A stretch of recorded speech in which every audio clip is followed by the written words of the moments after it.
The black dress felt like armor as I stood at the entrance of the funeral home, my hand trembling on the brass door handle. I'd rehearsed this moment countless times since receiving the call about Dad's passing, but nothing could have prepared me for what happened next. "Only family is allowed here." The sharp voice cut through the somber atmosphere like a knife. Poppy, my stepmother of 3 years, blocked the doorway with her perfectly manicured hand. Her face was a mask of false grief, not a single tear smudging her immaculate makeup. "I'm Stephanie, and this was supposed to be my father's funeral.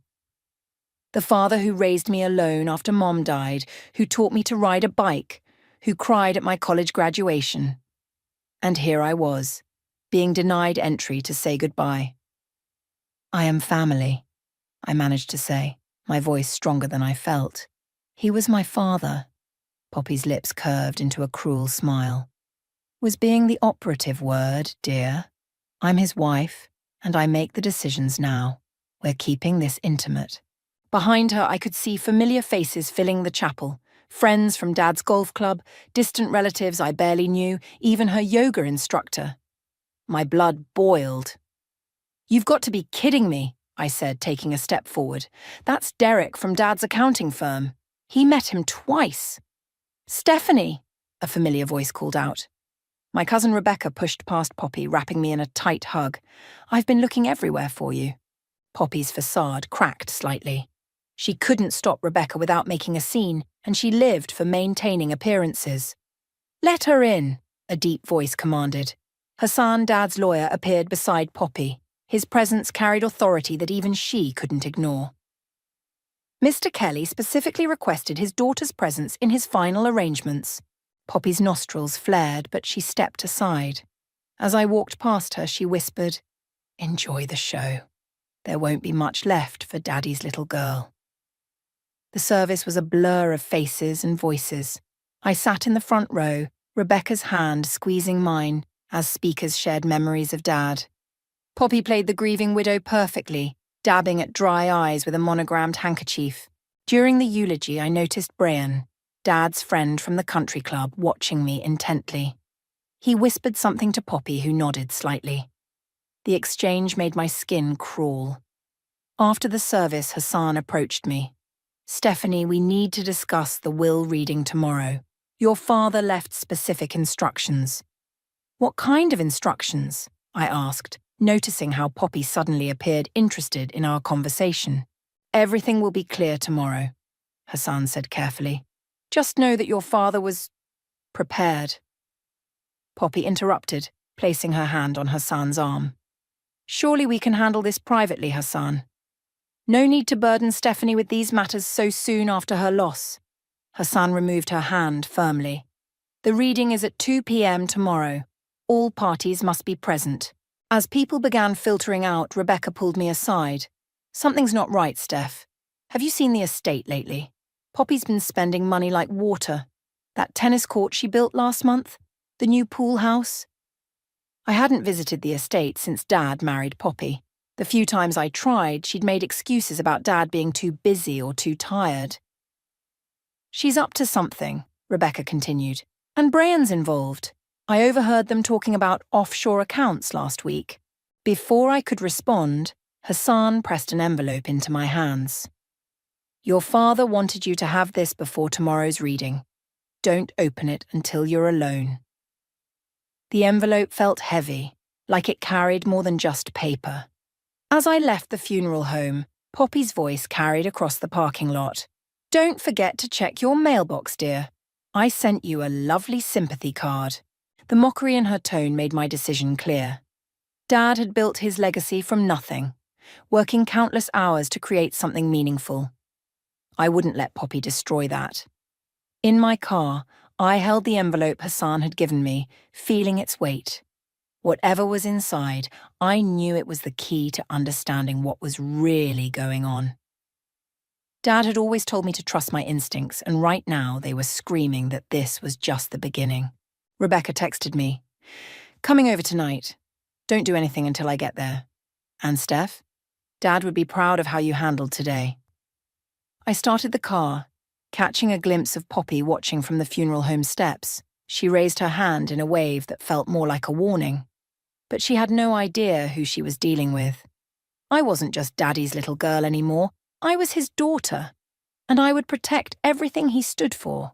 The envelope sat heavy in my purse as I drove home, carrying what I hoped were the answers I needed to set things right. The law office felt colder than usual as we gathered for the reading of Dad's will. Poppy sat across from me, wearing a black designer dress that probably cost more than my monthly salary. Rebecca squeezed my hand under the table as Hassan entered with a thick folder. "Before we begin," Hassan said, adjusting his glasses, "I want to note that Thomas was very specific about how this meeting should proceed." I'd spent the night reading Dad's letter repeatedly. It contained just 3 words: trust the process. Classic Dad, always teaching lessons even from beyond. Hassan cleared his throat. "To my beloved wife, Poppy," he began reading, and I watched her lips curl into a satisfied smile. "I leave you the contents of our joint account, totaling approximately $250,000. Poppy's smile faltered. "That's impossible. There must be more." "To my daughter, Stephanie," Hassan continued, ignoring her interruption, "I leave the following: full ownership of Kelly Enterprises, all remaining financial assets, and complete control of the family estate." "What?" Poppy shot to her feet. "This is ridiculous. I was his wife." "There's more," Hassan said firmly. "A special clause states that any financial decisions regarding the estate must receive Stephanie's written approval. This includes any transactions made in the past 3 months. The colour drained from Poppy's face. "The past 3 months? He can't do that retroactively." "Actually, he can," Hassan replied, sliding a document across the table. "As the majority shareholder, he put this clause into effect 90 days ago. All transactions during this period require review and approval." Brian, who had been quietly observing, suddenly looked uncomfortable. "Surely there's room for negotiation." "There's also mention of a hidden asset," Hassan added, "known only as the Marina Project." Poppy's hand trembled as she reached for her water glass. I'd never seen her lose composure like this. "What's the Marina Project?" I asked. "That information will be revealed once all recent transactions are properly audited," Hassan explained. "Your father was very thorough in his planning." Rebecca leaned forward. "So, all those renovations you've been doing, Poppy, the new cars, they needed Stephanie's approval." "This is absurd," Poppy snapped. "I was taking care of Thomas's estate as his wife. By spending millions on luxury items." I finally spoke up. "Dad lived modestly his entire life. The only thing he splurged on was my education." Poppy's eyes narrowed. "You have no idea what your father wanted. We discussed everything." "Then you won't mind showing me the paperwork for all these discussions," I replied calmly. "Hassan, I'd like a full audit of all accounts and transactions from the past 3 months." "You can't do this to me," Poppy hissed. "I made your father happy." "You made him a stranger," I corrected her. "I couldn't even visit him in his final months because you always had an excuse." Brian stood up. "Perhaps we should take a break." "Sit down," Hassan commanded. "There's one final item." Thomas left a video message. He pressed play on his laptop, and suddenly, Dad's face filled the screen. He looked tired but determined. "Stephanie, if you're watching this, I'm sorry I couldn't tell you everything in person, but I needed to protect what I built. The Marina Project contains everything you need to know. Hassan will guide you. And Poppy," he paused, his expression hardening. "I know about Beatrice." Poppy gasped audibly. Next to her, Brian shifted uncomfortably. "What's he talking about?" I demanded. "Who's Beatrice?" "Meeting adjourned," Hassan announced. "Stephanie, please stay behind. We have documents to sign." As Poppy stormed out, Rebecca caught her arm. "Those designer bags you bought last week, better keep the receipts." Once they left, Hassan handed me a USB drive. "Your father recorded everything, Stephanie, but be careful. What you'll find, it's bigger than just Poppy's spending." "The Marina Project?" I asked. "Is a trap," he smiled slightly. "Your father suspected something was wrong months ago. He set this up to protect you and the company. Rebecca, who had stayed behind, pulled out her phone. "You should see this, Steph. Poppy's sister Beatrice just posted about her new vacation home. Guess who paid for it?" I took the USB drive, feeling its weight in my palm. Dad always said the truth comes with receipts. "Be careful," Hassan warned. "Poppy won't go down without a fight." As we left the office, I noticed Brian making a heated phone call in the parking lot. He turned away when he saw me, but I caught 2 words. "She knows." Rebecca linked her arm through mine. "Ready to dive into that USB drive?" I nodded, thinking of Dad's words. Trust the process. Let's see what other surprises my father left behind. The Marina project was waiting, and with it, the truth about what really happened in Dad's final months. Poppy thought she had won, but she didn't know my father like I did. He always played the long game. Rebecca and I huddled around my laptop as I inserted the USB drive. My hands shook slightly as folders appeared on screen. Financial records, surveillance, and one simply labelled Marina. "Look at this," Rebecca pointed to a series of screenshots. "Bank transfers from the company account to something called BF Consulting." "BF," I muttered. Beatrice Fleming, Poppy's sister.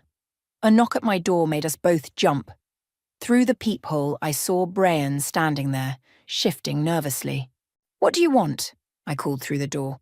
"Just to talk, Stephanie. 5 minutes. It's about your father." I glanced at Rebecca, who shook her head, but something in his voice made me open the door. "Make it quick," I said, blocking the entrance. Brian looked exhausted, his usual polished appearance dishevelled. "You need to be careful. Poppy, she's not who you think she is." "Really? And who are you in all this? Her faithful messenger?" He ran a hand through his hair. "I was your father's friend first. He asked me to keep an eye on things, but it got complicated." "Complicated how?" "The Marina project isn't just a development deal. It's—" A car horn blared outside. Brian jumped, looking over his shoulder. "I've said too much, just check the security footage from March 15th, your father's office." Before I could respond, he hurried away. Through the window, I watched him climb into a black SUV where someone waited in the driver's seat. "Well, that was weird," Rebecca said, already searching for the March 15th footage. The video showed Dad's office at night. Poppy entered, followed by a woman I recognized from photos as Beatrice. They went straight to Dad's safe. "Turn up the volume," I whispered. "Oh, can't keep stalling," Beatrice was saying. "The investors want answers about the Marina." "Thomas suspects something," Poppy replied, trying combinations on the safe. "He's changed all the passwords, moved accounts around." "Then get rid of him faster. The deadline's approaching and we need those documents." I felt sick. Rebecca paused the video, her face pale. "Steph, the date on this? It's 2 weeks before your dad's heart attack." My phone buzzed. A text from Hassan. "Found something. Meet me at the office. Now." 20 minutes later, we sat in Hassan's office as he spread documents across his desk. "Your father came to me about suspicious activities at the company, large sums being diverted through shell corporations, all linked to BF Consulting." "Beatrice Fleming," I confirmed. "Yes, but it goes deeper. She's involved with some questionable real estate developers. The Marina project was supposed to be your father's crowning achievement, affordable housing for seniors. But Poppy and Beatrice had other plans." "Luxury condos," Rebecca guessed, scanning through papers. "With inflated costs and kickbacks," Hassan nodded. "Your father discovered their scheme and started gathering evidence. That's when things went wrong." A familiar voice interrupted us. "Still working late, Hassan?" Poppy stood in the doorway, Beatrice beside her. My stomach churned at seeing them together, knowing what I now knew. "Just catching up on paperwork," Hassan said smoothly, subtly sliding documents into a folder. "How convenient," Poppy smiled coldly. "Stephanie dear, I was hoping we could talk about your father's wishes." "His wishes seem pretty clear from the will," I replied. "Things aren't always what they seem." Beatrice stepped forward. "Sometimes papers get mixed up, signatures get confused." Is that a threat? Rebecca stood up. A reality check, Poppy corrected. Stephanie, be reasonable. You know nothing about running a company. Let the adults handle this. I thought of Dad's video message, his tired eyes, his warning. You're right. I don't know everything about running a company, but I know enough about right and wrong. Your father had a weak heart, Beatrice said quietly. Stress can be unpredictable. The implication hung heavy in the air. Hassan's hand moved toward his phone. We'll be in touch, Poppy said, turning to leave. Oh, and Stephanie, that footage you're so interested in? Technology can be so unreliable. Files corrupt, servers crash. After they left, Hassan immediately called security to guard the evidence room. They're getting desperate, he observed. Good, I said, my voice hard. Because now we know what really happened to Dad. Rebecca squeezed my shoulder. We need to move faster. If they're willing to threaten you openly, they won't stop, Hassan agreed. But neither will we. Your father left one more safeguard, something even I don't know about. He called it the final receipt. I opened the Marina folder on the USB drive, understanding flooding through me. Dad hadn't just left evidence, he'd left a trail of breadcrumbs leading straight to the truth. Time to go hunting, I said, thinking of Poppy's smug face. The woman who thought she'd won everything was about to lose it all. The Marina Project files revealed a web of deception that made my blood boil. Fake contracts, inflated costs, and a trail of money leading to offshore accounts. But it was the last document that stopped me cold. A medical report from Dad's personal physician dated 3 days before his death. No signs of heart disease, I read aloud to Rebecca. Perfect health for his age. My phone rang. Poppy's name flashed on the screen. What do you want? I answered. Dinner. Tonight. Just us girls.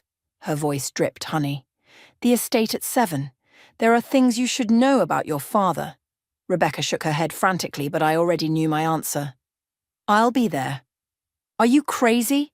Rebecca exploded after I hung up. After what we just found? I'm wearing a wire, I said. Hassan arranged it. We need her to talk. The estate looked different as I drove up. Colder, somehow. Poppy answered the door in a silk robe, champagne glass in hand. Stephanie, darling, come in. Beatrice is joining us. Of course she was. They led me to the dining room, where Dad's favourite vintage wines were laid out like props in their performance. Your father, Poppy began, pouring wine I didn't touch, was a complicated man. Really? He seemed pretty straightforward to me. Beatrice laughed softly. Oh, honey, you didn't know him like we did. You mean you didn't know him at all? I countered. Tell me about BF Consulting. The sisters exchanged glances. A legitimate business venture, Beatrice said carefully. Like the Marina Project, those fake contracts must have taken ages to forge. Poppy's glass froze halfway to her lips. Careful, dear. Some things are better left buried. Like Dad's medical records, the ones showing no heart problems. The temperature in the room seemed to drop. Beatrice's smile became fixed. You're in over your head, Poppy said quietly. Walk away now. Take a generous settlement. Live your life. Or what? I'll have a convenient accident? Things happen, Beatrice shrugged. Companies fail. Files disappear. People disappear. I stood up slowly. Is that what happened to Dad? Did he disappear when he found out what you were doing? Your father was weak, Poppy spat, mask finally slipping. He wanted to throw away everything we'd built because of his precious conscience. You mean everything he built, while you were planning to steal it? Steal? Beatrice laughed. We improved it. Those luxury condos would have made millions more than his ridiculous affordable housing plan. And the kickbacks from the developers? I pressed. The money laundering through BF Consulting. Enough, Poppy slammed her hand on the table. You want to play hardball? Fine. Check your email tomorrow. Those photos of you and that married professor in college might interest the board. I smiled. Blackmail? Really? I was 20, and he was my thesis advisor. Nothing happened. But this conversation? Very interesting. I pulled out my phone, stopping the recording app. Their faces went pale. You little... Beatrice lunged for the phone. "It's already uploaded," I said, stepping back. "And those medical records? Copies are with 3 different lawyers." "Get out," Poppy whispered. "Get out of my house." "Your house?" I looked around the familiar walls. "The will says different. You have until tomorrow to pack." As I turned to leave, Poppy called out, "You have no idea what you're doing. The Marina project has powerful investors. They won't let you ruin this. Watch me." Outside, Rebecca was waiting in her car. "Did you get it?" I nodded, hands shaking now that it was over. They practically confessed, but they mentioned investors, powerful ones. "Hassan called while you were inside. He found something in the company's servers. Someone deleted files right after your dad died, but he recovered them." My phone buzzed with a text from Brian. "Need to meet. It's about the investors. Your father left something else." "Can we trust him?" Rebecca asked. Another text came through, this time from an unknown number. "Back off or the next heart attack won't be faked." I showed Rebecca the threat. "They're scared. Good. Steph, this is serious. Maybe we should—" "No," I cut her off. "Dad died trying to stop them. I won't let them win." As we drove away, I saw Poppy watching from the window, phone to her ear. She was calling someone, probably the mysterious investors. Let them come. Dad had taught me well. Always keep receipts, always have a backup plan, and never show your full hand until the final play. The real game was just beginning. The coffee shop was nearly empty when Brian slid into the booth across from me. Rebecca sat at a nearby table, pretending to work on her laptop while keeping watch. "You're taking a huge risk meeting me," he said, glancing nervously over his shoulder. "Talk fast," I replied, recording on my phone under the table. "The investors, they're not just developers. They're connected to some serious people. Your father found out they were using the Marina project to launder money." "And you know this how?"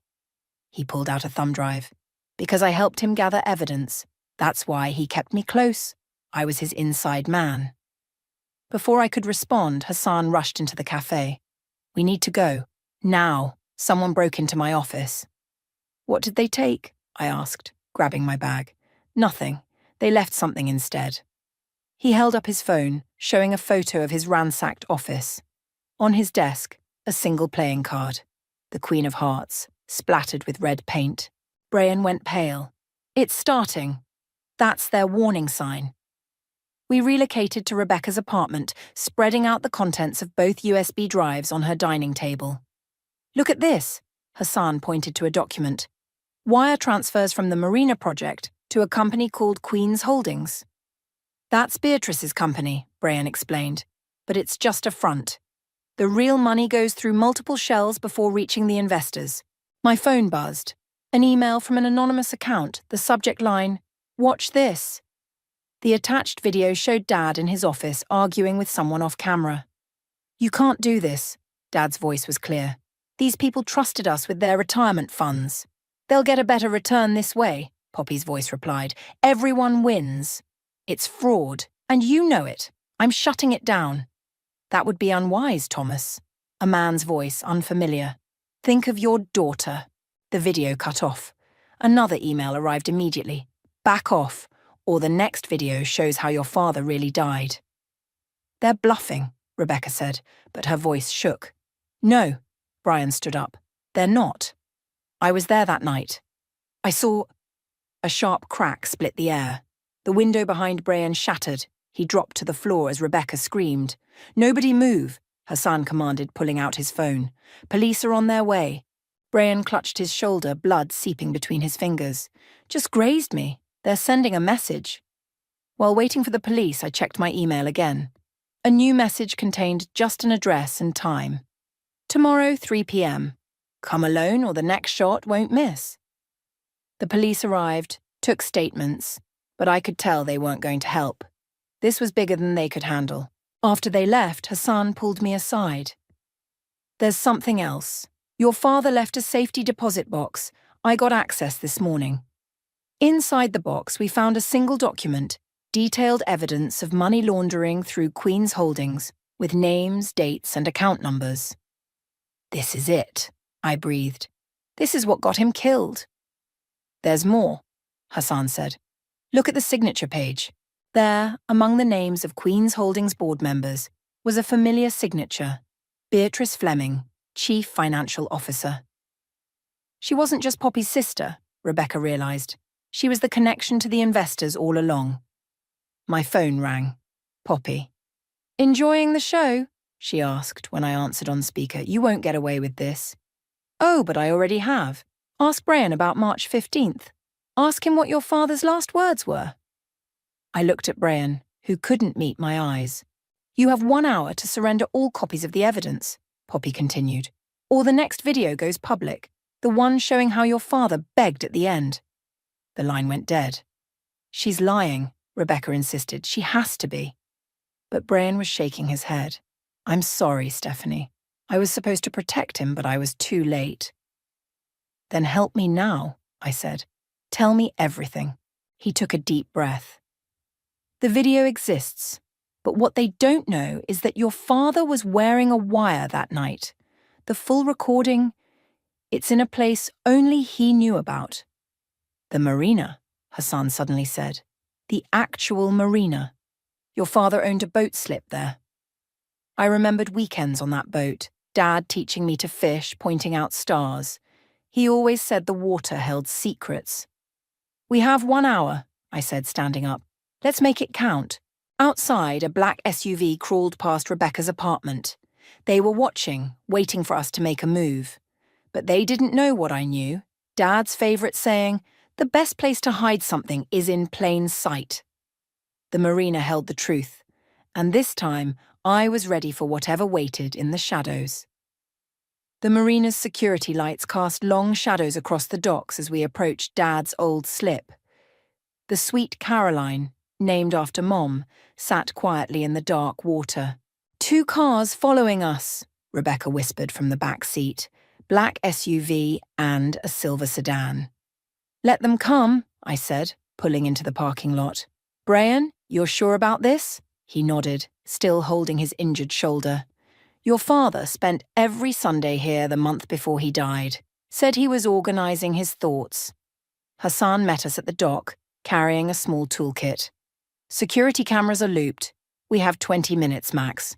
The boat's cabin was exactly as I remembered. Worn leather seats, the old navigation system, and Dad's lucky fishing hat still hanging by the wheel. But something was different. The floorboards, Brian pointed, under the captain's chair. Hassan worked quickly with a screwdriver. The third board lifted to reveal a waterproof case. Footsteps on the dock. Well, isn't this cosy? Poppy stood there, Beatrice beside her. 4 men in suits spread out behind them. You're trespassing, I said, standing up. Funny, I was about to say the same thing. Poppy's smile was razor-sharp. Hand over the case, dear. It's not what you think, Beatrice added. Your father was confused at the end, paranoid. Paranoid enough to wear a wire, I challenged, to record everything. One of the suited men stepped forward. Miss, you don't want to play this game. Walk away. Take a vacation. Forget what you think you know. Like you made Dad forget? The words burned coming out. With whatever you put in his drink that night, Poppy's composure cracked. You have no idea what you're talking about. March 15th, I said. Dad confronted you about the marina project, about the money laundering, about everything. Thomas was going to ruin years of careful planning, Beatrice snapped. We tried to reason with him. By poisoning him? Hassan's voice was cold. By making it look like a heart attack? The suited man moved closer. Last chance. The case now. You know what's funny? I said, reaching into my jacket. Dad taught me something about boats. Always have a backup plan. I pulled out my phone, pressed play. Dad's voice filled the night air. If you're hearing this, I'm dead. Poppy and Beatrice think they destroyed all the evidence, but they missed something. The real Marina project files, the offshore accounts, the recordings of every meeting, it's all been sent to the FBI's Financial Crimes Division. Poppy's face went white. You're bluffing. The timestamp on that email? I showed them my screen. 10 minutes ago, Dad set it up to send automatically if I entered the boat's security code tonight. Chaos erupted. Two of the suited men ran. Beatrice grabbed for the case, but Rebecca was faster, swinging Dad's old fishing rod like a weapon. It connected with Beatrice's shoulder, sending her stumbling backward. "You little bitch!" Poppy lunged at me. Police sirens wailed in the distance. Hassan smiled. "Right on schedule." "You set us up," Beatrice realized too late. "No," I corrected her. "Dad did. Every Sunday here, he wasn't just organizing thoughts, he was organizing your downfall." Red and blue lights flooded the marina. FBI agents swarmed the docks, weapons drawn. "Federal agents! Everyone on the ground!" Poppy tried to run but slipped on the wet dock. As agents cuffed her, she screamed, "You have no proof!" I opened the case, revealing a laptop and hard drive. "Actually, we have everything. Every transaction, every threat, every meeting, including March 15th. "Your father was smarter than we thought," Beatrice said bitterly as agents led her away. Brian stepped forward. "Stephanie, I'm sorry. I should have told you sooner." "You helped him in the end," I said. "That counts for something." As the chaos settled, I sat in Dad's captain's chair, running my hand over the worn leather. Rebecca joined me, holding Dad's lucky hat.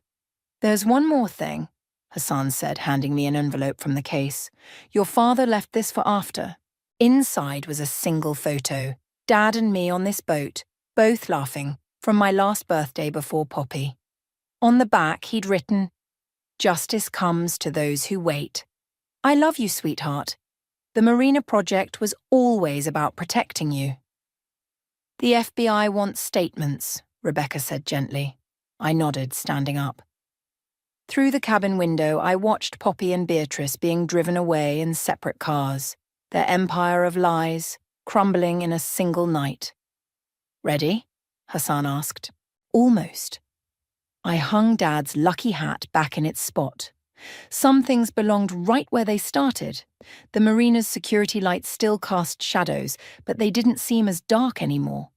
Dad had left me more than evidence. He'd left me the truth. And sometimes that's the most powerful weapon of all. The courthouse buzzed with tension as I took the witness stand. Poppy sat at the defendant's table, designer outfit replaced by prison orange, her perfectly manicured nails now bitten to the quick. "Please state your name for the record," the prosecutor began. "Stephanie Kelly." "And can you identify the contents of Evidence Exhibit A?" I looked at the laptop and hard drive. Dad's final gift. "Yes. These contain recordings and documents detailing the money laundering operation run through the Marina Project." "Objection," Poppy's lawyer stood. "Speculation." "Overruled," the judge said. "Continue." The prosecutor played the March 15th recording. Dad's voice filled the courtroom. "I won't let you steal from innocent people, Poppy. These retirement funds—" "You're being dramatic, Thomas." Poppy's recorded voice was cold. "Take the money and look the other way." "Like you want me to look the other way about the poison you've been slipping into my drinks?" Gasps echoed through the courtroom. Present-day Poppy's face contorted with rage. "That's a lie," she shouted, standing up. "He was paranoid." "Order!" The judge banged his gavel. "Mrs. Moore, control yourself." The recording continued. A man's voice, now identified as one of the arrested investors, said, "Don't be difficult, Thomas. Accidents happen." "They do," Dad replied. "That's why I'm wearing a wire." The prosecutor stopped the playback. "What happened next, Ms. Kelly?" "According to the medical examiner's new report, my father was poisoned with a substance that mimicked heart attack symptoms. He died 3 days later." Beatrice, testifying as part of her plea deal, was next on the stand. "It wasn't supposed to go that far," she said, avoiding my eyes. "The plan was just to scare him." "Who gave the order?" the prosecutor asked. "Poppy. She said Thomas was becoming a liability. The investors were getting nervous about the money laundering operation." "You lying snake!" Poppy lunged at her sister, requiring 2 guards to restrain her. The judge called a recess. In the hallway, Rebecca hugged me tight. "You're doing great," she whispered. "Dad would be so proud." Hassan approached with Brian, who was still wearing a sling. "The FBI finished tracking the offshore accounts. They've frozen everything." "Good," I said. The retirement funds? Can be restored to the original investors, Hassan confirmed. Your father's final failsafe worked perfectly. Back in session, the prosecutor presented the financial evidence, the complex web of shell companies, the diverted funds, the falsified documents, all leading back to Poppy and Beatrice. And what was the total amount laundered through the Marina project? The prosecutor asked. $57 million, I answered. Money stolen from retirement accounts and pension funds. Poppy's lawyer tried to paint her as an unwitting participant, manipulated by her sister and the investors. But the evidence was overwhelming. The jury took only 2 hours to reach a verdict. On the count of first-degree murder, we find the defendant, Poppy Moore, guilty. On the counts of money laundering and fraud, we find the defendant guilty.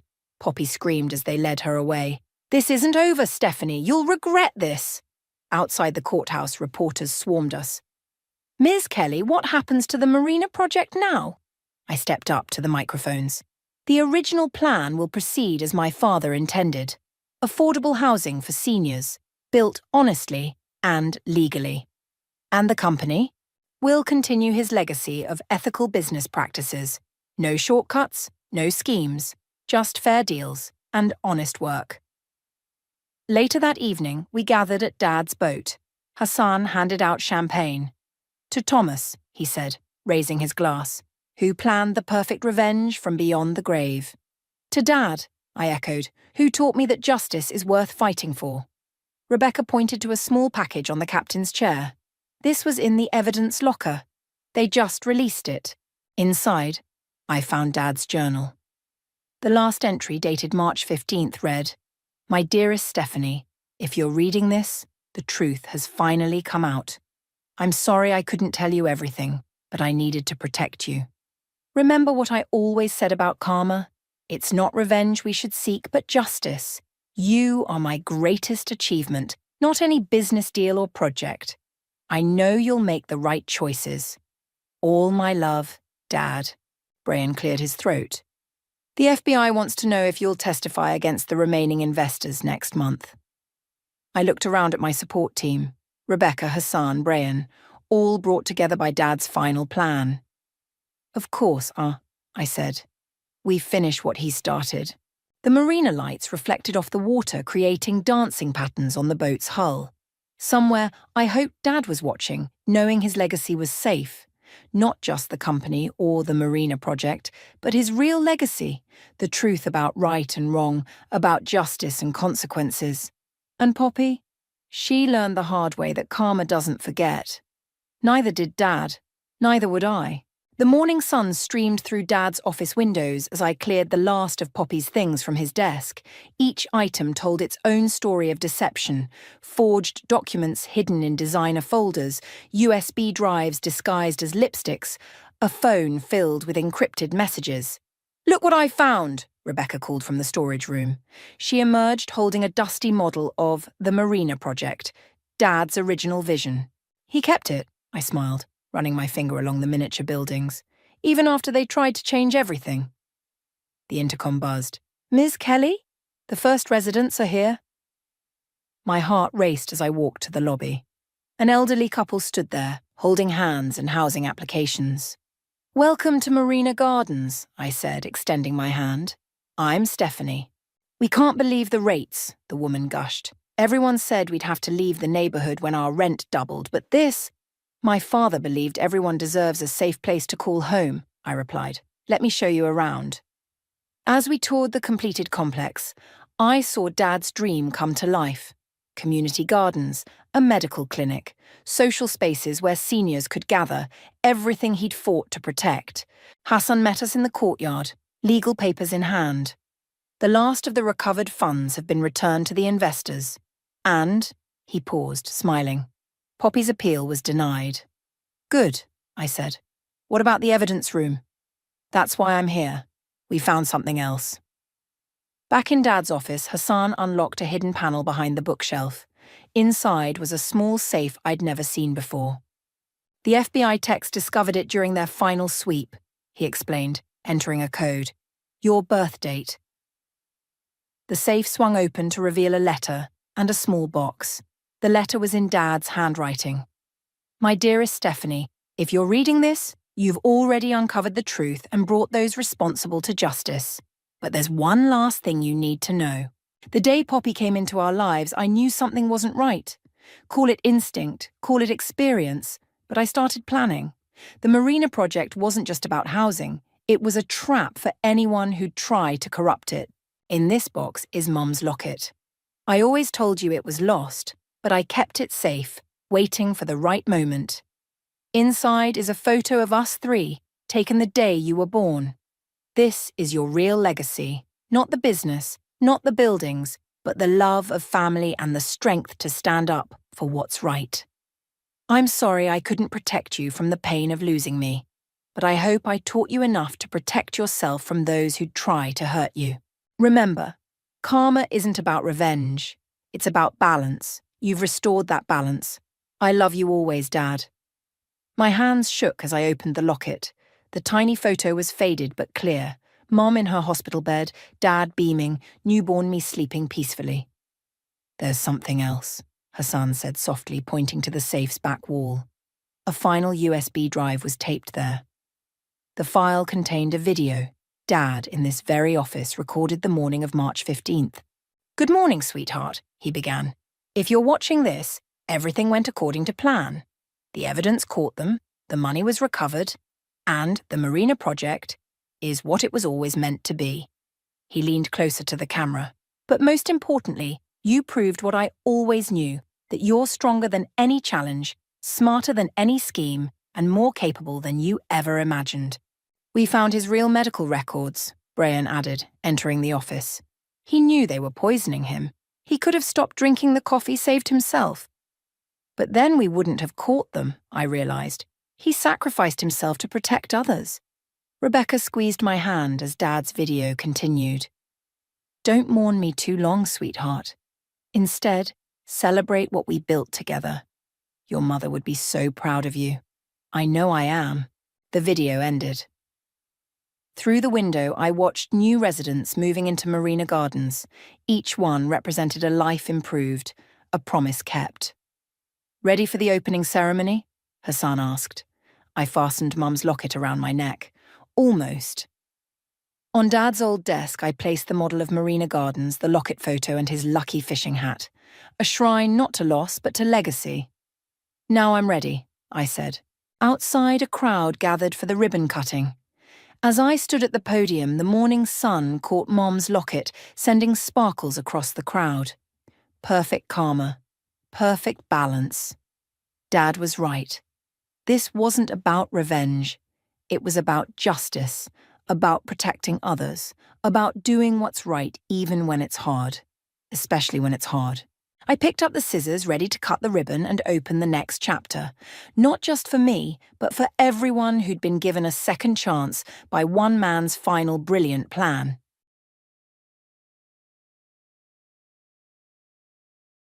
I'm Cameron, 35, and if you ever thought the toilet paper biz was for the soft-hearted, think again. My brother, Alex, and I inherited this empire of necessity from our folks. They left us with more than just machines and inventory. They left us a legacy we're hellbent on growing.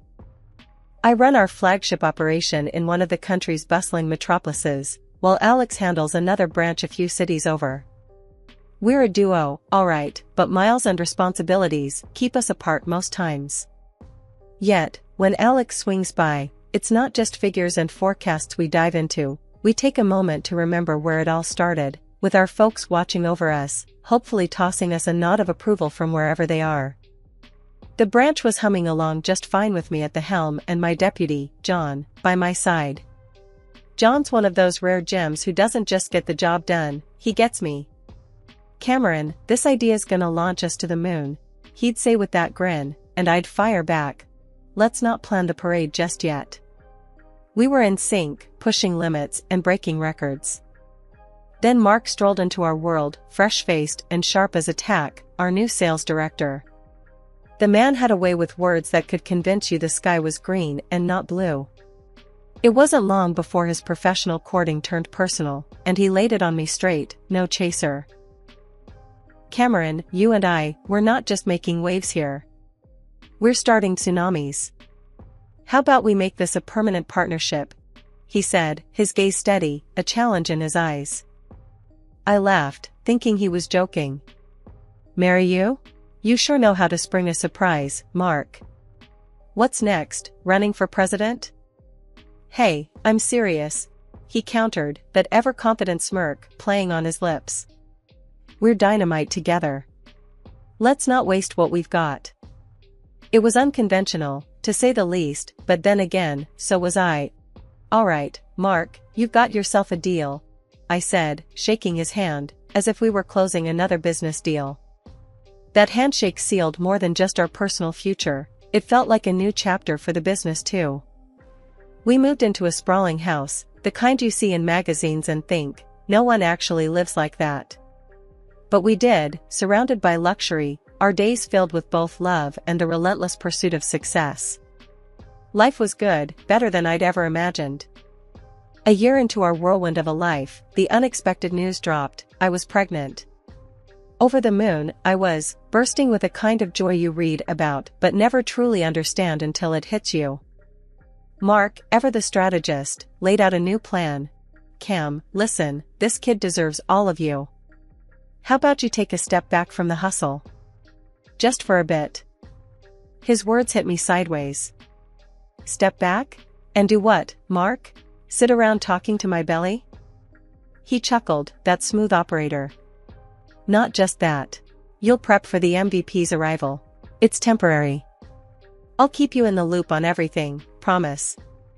Something about the way he said it, with that calm certainty, made me cave. Alright, but you better not turn my branch into a circus, I said, half joking, half serious. Mark took over the reins at the branch, and I embraced the pregnancy journey, but it wasn't all smooth sailing. The clinics became my second home, every visit, every checkup adding to the anxiety.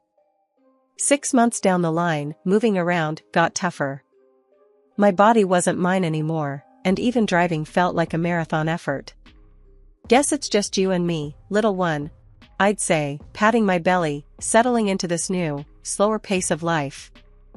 But Mark, his hours got crazier. Nights at the office turned into routine, his voice over the phone always laced with exhaustion. Babe, it's slammed here. Might have to pull another all-nighter. Worry not at me, but Mark had this way of smoothing over any concern.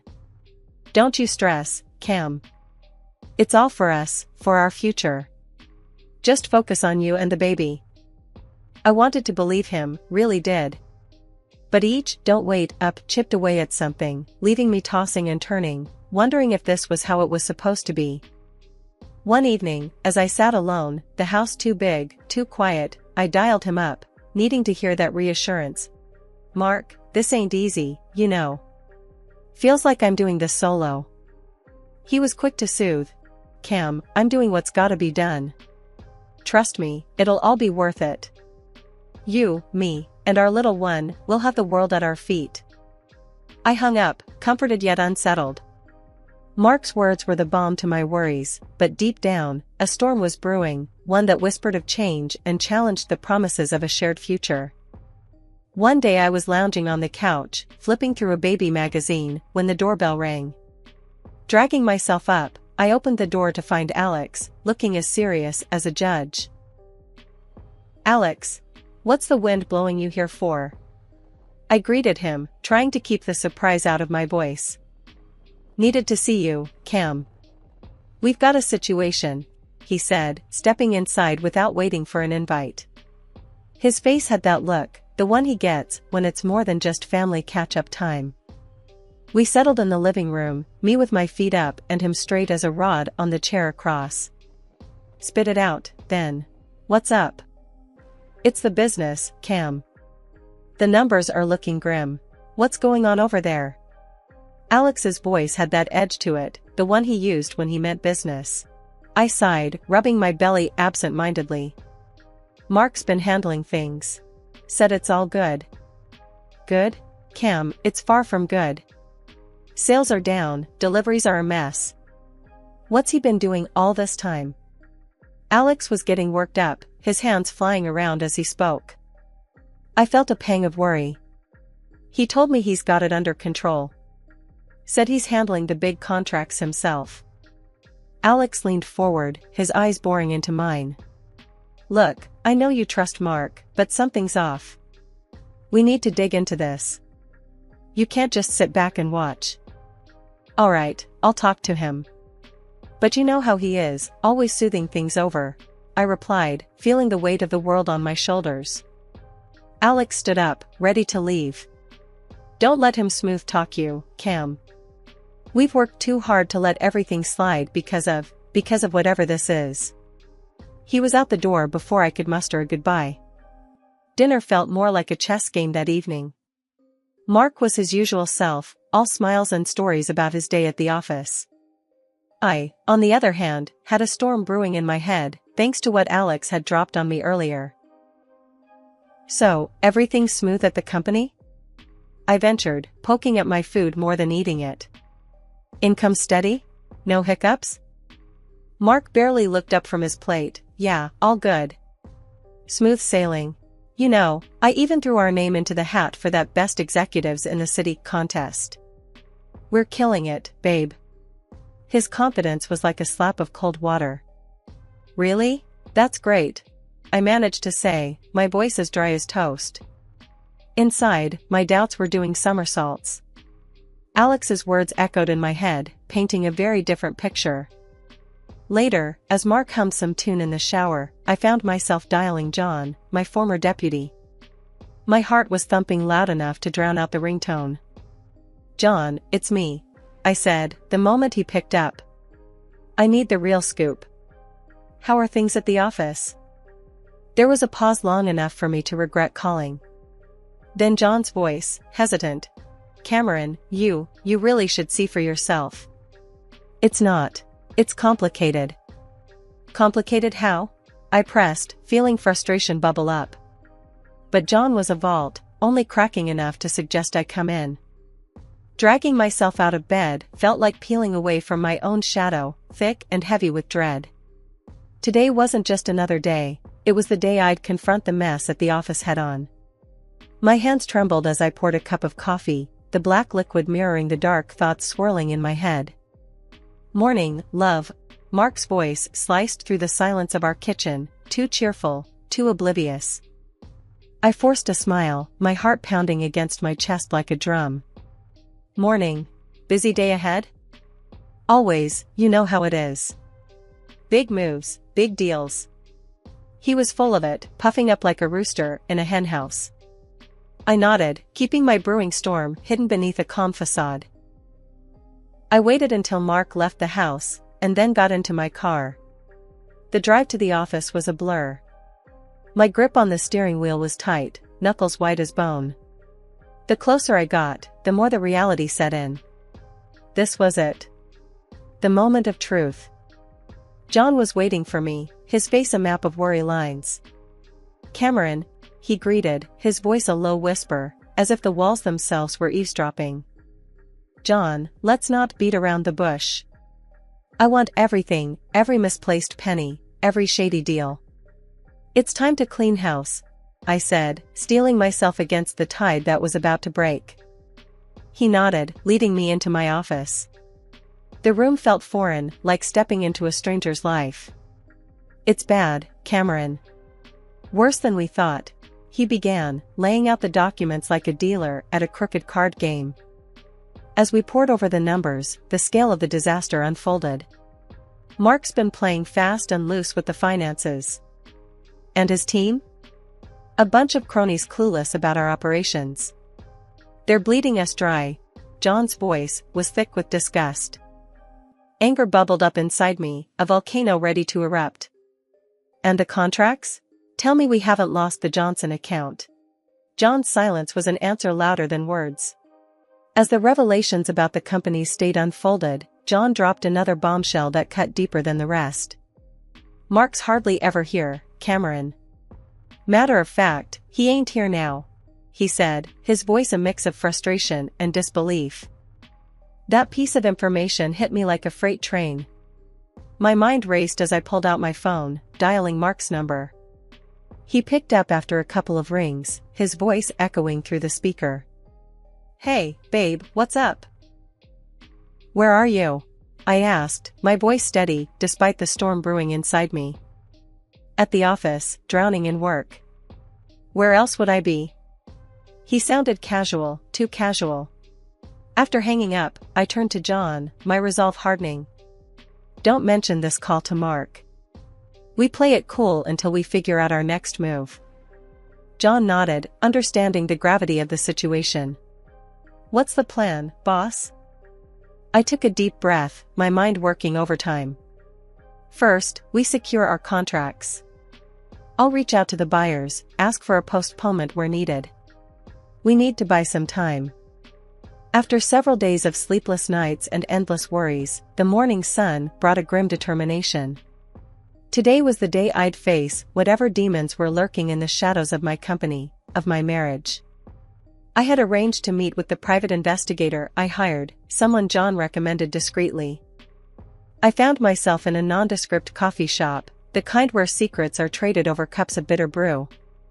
The PI, a gruff man with eyes that had seen too much, slid a manila envelope across the table to me. "Everything you asked for is in there," he said, his voice gravelly, hinting at years of cigarettes and whiskey. I hesitated, my hand hovering over the envelope. "And?" I urged, needing to hear the words. "He's been unfaithful, in more ways than one," the PI said, not one to sugarcoat the pill. "Your husband's been playing house with someone from your company. Got the photos and everything." My heart sank, a mix of anger, betrayal, and an odd sense of vindication swirling inside. I had suspected, but hoping against hope I was wrong. "Show me," I demanded, my voice stronger than I felt. He laid out the photographs like a deck of cards, each one a stab to my heart. Mark, and there she was, one of our own employees, laughing, touching, sharing moments that were supposed to be mine alone. I fought back the urge to cry, to scream. Instead, I focused on the rage, letting it fuel me. "What else?" I asked, my eyes not leaving the damning evidence. "They've been careful, but not careful enough.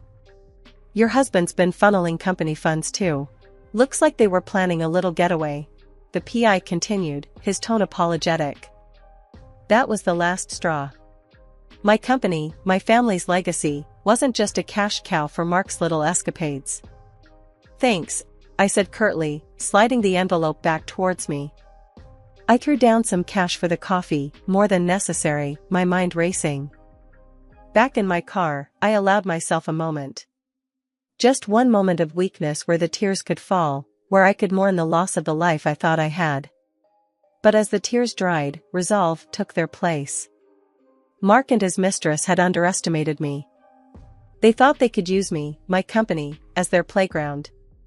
They were wrong. I dialed John, my voice calm but ice cold. "I need you to call a staff meeting.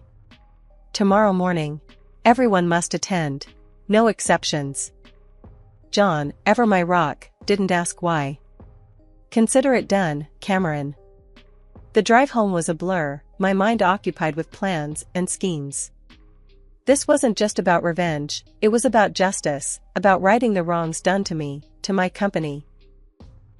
Mark greeted me with a smile when I got home, oblivious to the storm brewing just beneath the surface. "Hey, babe, long day?" I forced a smile, playing the part one last time. "You could say that. Dinner smells great." We ate in silence, or rather, he talked about his day, and I nodded along, my responses automatic.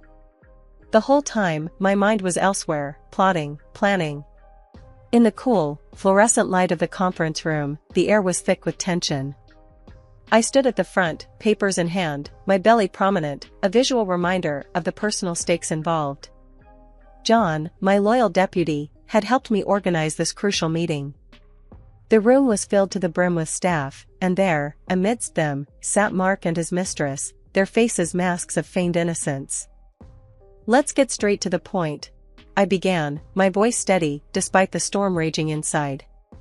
Under Mark's leadership, this branch has faced unprecedented losses. Contracts with key partners have been breached, directly impacting our bottom line. I clicked the remote, and the graphs on the screen painted a damning picture: 7 months of steady decline.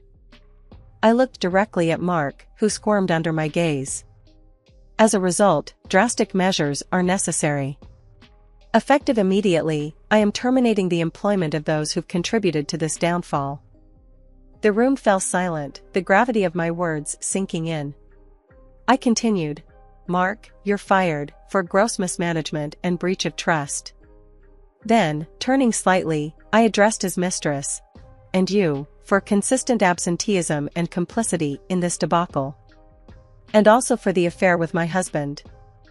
Whispers filled the room as the mistress, her face a portrait of shock and shame, gathered her things and fled, her secret laid bare for all to see. Mark stood, his face an alarming shade of red. "Cameron, you can't do this. Think about what you're doing." I met his plea with a cold stare. "I have thought about it, Mark. At great length. This is the only course of action that protects the future of this company, and our child." As the meeting adjourned, staff members approached me, their expressions a mix of relief and gratitude. "We're behind you, Cameron. It's good to have you back," they said, their support a balm to my frayed nerves. Mark tried to corner me as I was leaving the room. "Cameron, please, let's talk about this. We can fix it." "There's nothing left to discuss, Mark. You've made your choices," I replied, handing him the envelope I'd been clutching throughout the meeting.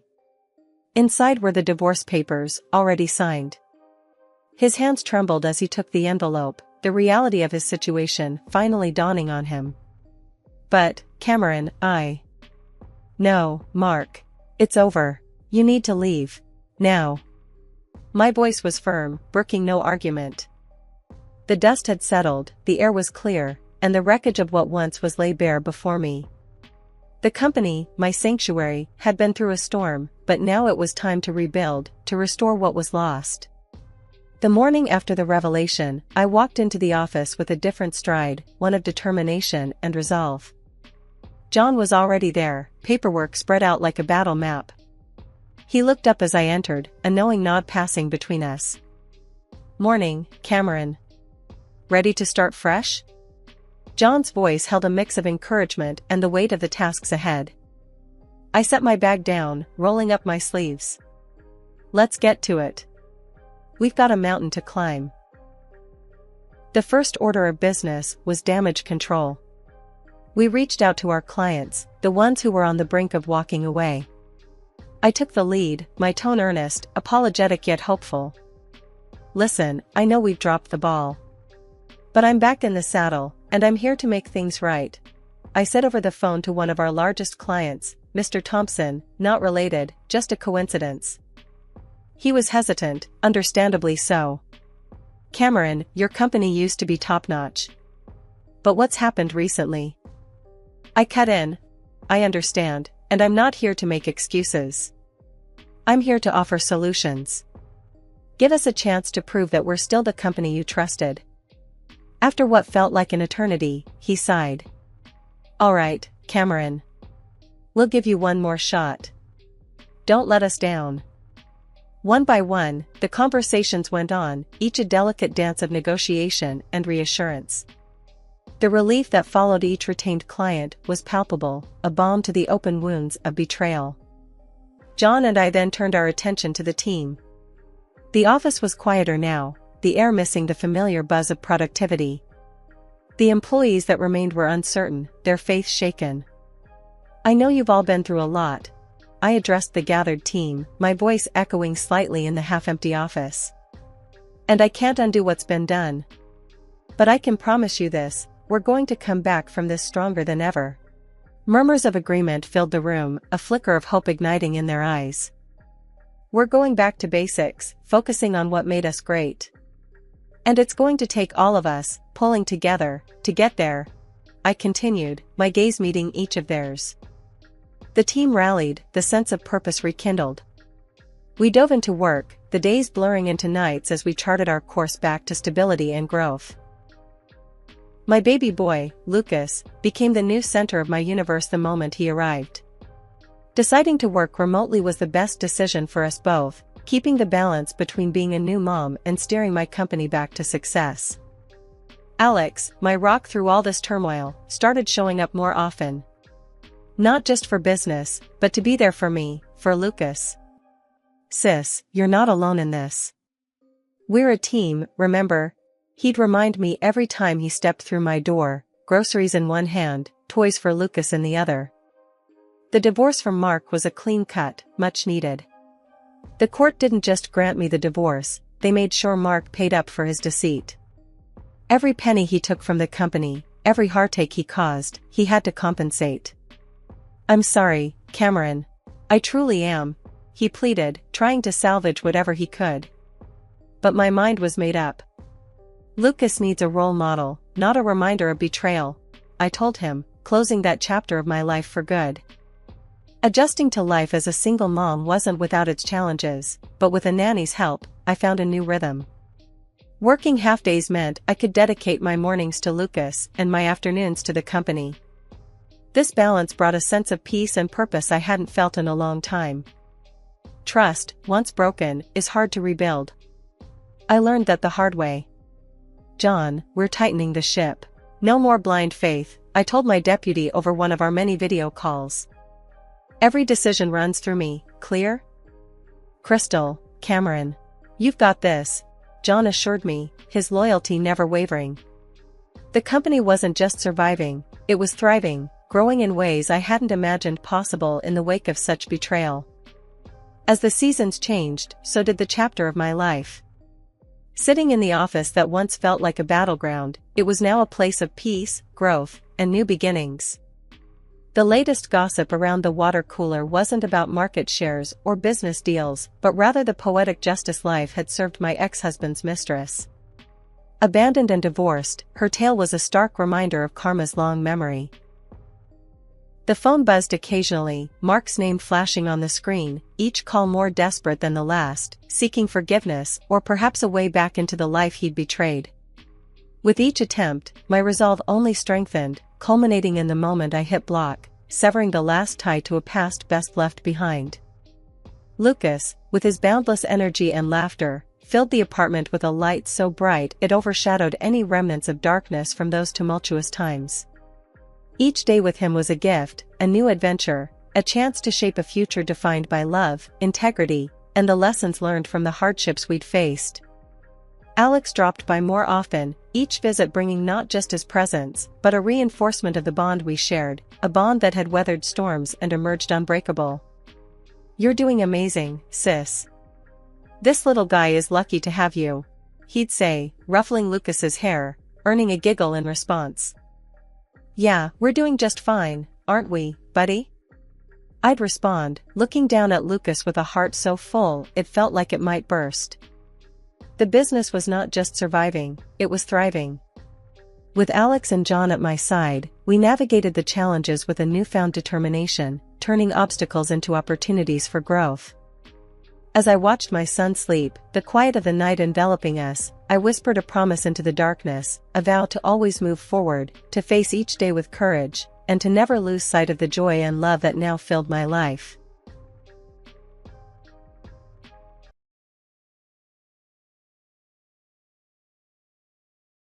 Hello everyone. Name's Mia, 33, single, was at the time, and a cosmetologist with a knack for turning a plain Jane into a head-turner. But this ain't about my day job, it's about how Alex strolled into my life.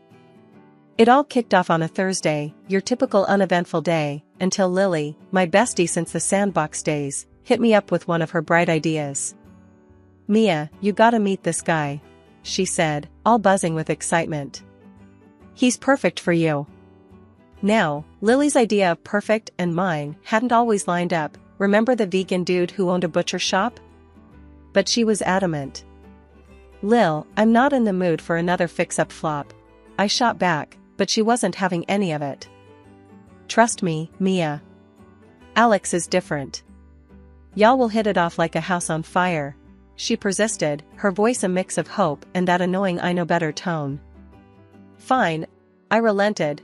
"But if this goes south, you're buying me drinks for a month." Fast forward to Friday night, and there I was at this cozy little dive bar downtown, the kind with dim lighting and a jukebox stuck in the 80s. In walks Alex. First thing I noticed? The dude had a smile that could light up the room and a confidence that said he wasn't just any regular Joe. He spotted me and made his way over, that smile never wavering. "Mia? I'm Alex. It's awesome to finally meet you," he said, his voice smooth, extending his hand. I shook it, feeling a weird jolt of something. "Hey, Alex. Lily's told me, a lot about you." We got to talking, and damn, Lily might have actually gotten it right this time. Alex was funny in a dry, hit you when you least expect it kind of way, and he had stories that could keep you hooked for hours. Not to mention, the guy had a way of making you feel like you were the only person in the room. As the night wore on, the initial awkwardness melted away like ice cream on a hot sidewalk. We laughed, we bickered in a playful way, and we shared bits and pieces of our lives. He was into marketing, but not the boring kind, as he put it. Wanted to start his own thing someday. Ambitious, I liked that. Lily wasn't kidding, huh? "You really are something," he said at one point, his gaze a mix of admiration and something else I couldn't quite place. "Oh, please," I scoffed, trying to play it cool. "I'm just a girl who knows her way around a makeup bag." "Nah, it's more than that. You've got this energy. It's infectious," he countered, his eyes locked on mine. The night ended with us exchanging numbers, and that promise of "let's do this again sometime." Walking back to my car, I couldn't help but feel like maybe, just maybe, this wasn't gonna be another one for the disaster column. Alex had sparked something, a flicker of hope in my all but given up on love heart. I got home, tossed my keys on the kitchen counter, and found myself grinning like an idiot. I grabbed my phone and shot Lily a text. "You might not be buying me drinks after all." After the buzz of that first night with Alex, things picked up speed faster than I ever imagined. Before I knew it, we were deep in that lovey-dovey phase where everything's roses, and you can't see any flaws in the other person. It's like you're wearing these rose-colored glasses, and even if someone told you they were tinted, you'd swear you were seeing clear as day. One day, out of the blue, while we were lounging around at my place, Alex popped a question that wasn't the question, but it was big enough to get the wheels turning. "Mia, have you ever thought about us, like, really doing this? Like, getting a place together, making things official?" I nearly choked on my coffee. "Official, huh? Like, going to the city hall and signing papers official or what?" He laughed, that easy sound that always made me feel lighter. "Yeah, something like that. I mean, I know we haven't been at this for a super long time, but when you know, right?" I gotta admit, part of me was screaming, "Slow down, girl." But another, louder part was all in, ready to dive headfirst into whatever this was with Alex. So, we started talking about it. Really talking. Not just the fluffy, surface-level stuff, but the nitty-gritty of what our future could look like. And that's when the topic of a prenup came up. Not from him, though. It was my mom who brought it down on us, like a ton of bricks one Sunday lunch. "Mia, darling, I know you're head over heels and all that, but you need to think about this seriously. You've worked hard for what you have. A prenup is just common sense," she said, passing me the salad like she hadn't just dropped a bombshell on our roast chicken dinner. Alex nearly spit out his water. "A prenup? Mrs. C, I don't want Mia's money. That's not what this is about." Mom raised an eyebrow, a look I knew all too well meant business. "It's not about wanting or not wanting, Alex. It's about protecting what each of you brings to this partnership. It's practical, is all." The ride back to our place was a mix of silence and awkward coughs. Finally, I broke it. "Look, Alex, she's not wrong. It's not about trust, really. It's more like insurance, for both of us." He took a while, but then, "Yeah, I get it. It makes sense. Let's do it, if it'll make everyone chill." So, we got that prenup sorted. It was about as romantic as doing your taxes, but it felt like the responsible thing to do. With that out of the way, we started hunting for our dream home. And by dream, I mean something we could afford without selling a kidney. It took months, but we finally found it. A fixer-upper that had potential written all over it. Or maybe that was just the real estate agent trying to make a sale. Either way, we fell for it. Hard. Babe, this is it. I can feel it. We can tear down that ugly wall, open up the kitchen. It's gonna be epic, Alex said, his eyes lighting up as he talked about knocking down walls and ripping out carpets. I wasn't as handy, but his enthusiasm was contagious. Yeah, and maybe we can finally get that dog you've been yapping about. But, you know, after all the dust settles. He wrapped an arm around me, pulling me close as we stood in what could potentially be our living room. It's gonna be a lot of work, but we can do it. Together. Together, I echoed, not fully grasping just how much of an adventure we were embarking on. And so, we took the plunge. Bought the house, signed what felt like a million papers, and started dreaming of paint colors and furniture placements. It was exciting and terrifying all rolled into one. That's when Alex dropped the bomb. Babe, I've been thinking. I'm gonna quit my job to oversee the renovations full-time. You're killing it at work, and let's be honest, these contractors need someone to keep them in line, or they'll walk all over us. I nearly dropped the paint swatch I was holding. Quit your job? Alex, that's a huge decision. Don't you think you should have talked to me about it first? He shrugged, a bit too casually for my liking. I thought it'd be a surprise. Plus, it'll speed things up. We both want to move in ASAP, right? And don't worry, once the house is all set, I'll jump back into the job market. Promise. I was torn between being touched by his commitment and being frustrated at his unilateral decision-making. Alex, it's not just about speeding things up. We're a team, remember? Big decisions, we make them together. He nodded, suddenly looking more serious. You're right, Mia. I should have talked to you first. I just want to make our dream home perfect for us. But yeah, I promise, after this, I'll get back on the job wagon. The paint had barely dried on the walls of our not-so-humble abode by the time Alex was itching to throw a housewarming party. Gotta show off the fruits of our labor, he'd say, winking at me as he pictured the bash. I wasn't exactly on board at first, felt like our place was still a canvas a few brush strokes shy of a masterpiece. But Alex, with his never-ending well of optimism, was all in. So, we sent out the invites, including one to Lily and her husband, Jack, who had been my rock through more than a couple of rough patches. The day rolled around faster than I would have liked, and our living room was soon buzzing with the chatter and laughter of our closest friends, all eager to toast to our new beginning.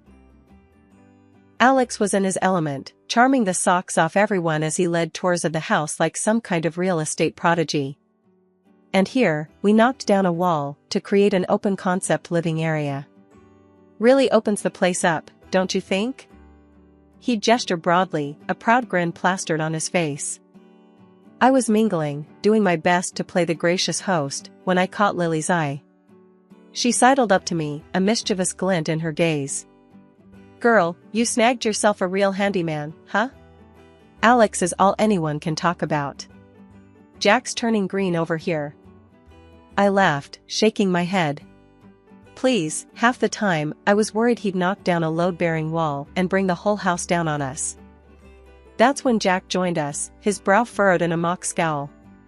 Seriously, Alex is making me look bad. What's next? He's gonna build you to a castle. Lily nudged him, her laughter light and easy. Oh, hush. I was just teasing. Though, Mia, your man's got a real knack for this stuff. I couldn't help but feel a twinge of awkwardness at the praise. Sure, Alex had put in the work, but it wasn't like I'd been sitting on the sidelines. And yet, here he was, soaking up all the glory as if he'd single-handedly transformed our fixer-upper into a palace. I brushed the feeling aside, attributing it to the stress of playing host. The party eventually wound down, and as the last guests trickled out, I found myself slumped on the couch, mentally and physically exhausted. Alex plopped down next to me, a satisfied sigh escaping his lips. What a night, huh? Everyone loved the house. We did good, babe. I turned to him, a forced smile on my face. Yeah, we did. Though, from the sound of it, you were the mastermind behind it all. He blinked, taken aback. Hey, I was just proud of what we've accomplished. Didn't mean to make it seem like it was all me. I wanted to believe him, to brush off the nagging doubt and revel in the success of our housewarming. But something about the evening had shifted my perspective, a subtle reminder that in this partnership, our contributions might not always be viewed through the same lens. Next time, just make sure you mention the we part a bit more, yeah? I said, half joking, half serious. Alex nodded, wrapping an arm around me. Of course, babe. It's you and me against the world, remember? As the days turned into weeks and then months, it seemed like Alex's job hunt was on permanent pause. Our life had settled into a routine, but not the kind you'd hope for. He'd sleep in late, kill time on the computer, or hang out with friends while I was grinding away at the salon. Every now and then, if I made a comment about his laid-back lifestyle, he'd throw together dinner, like that was enough to balance the scales. Meanwhile, I was busting my tail, dreaming bigger. I had this vision of opening my own beauty salon. It wasn't just a dream, I had plans, ideas. I wanted it bad. So, I brought it up to Alex one evening, thinking maybe he'd see the spark in my eye and get on board.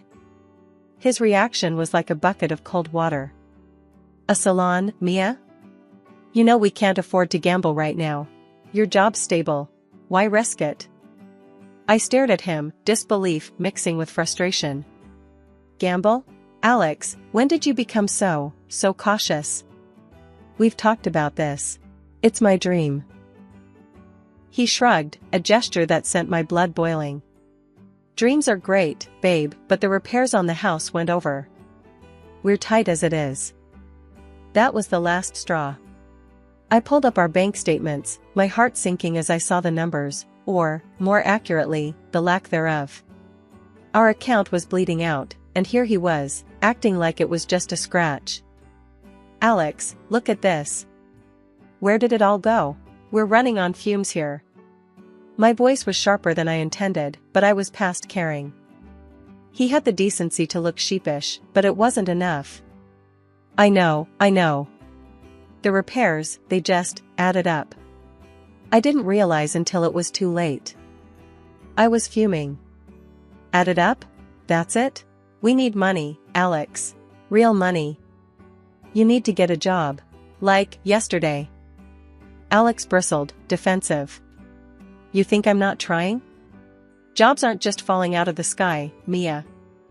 Alex, when you said you'd look for a job, did that just mean browsing listings on your phone and then forgetting about it? My patience had evaporated, leaving raw frustration in its wake. The conversation ended with him promising, again, to get serious about job hunting. But promises were cheap, and our bank account wasn't getting any fuller. I couldn't wait around for him to get his act together, so I did what I had to do. I picked up a part-time gig at another cosmetology clinic, squeezing in hours before and after my regular job. Life has this funny way of throwing curveballs just when you think you've got the batting down pat. My routine was a well-oiled machine, work, more work, and the occasional dream-filled brainstorming session about my future salon. That is until something, or rather, someone, threw a wrench in the works.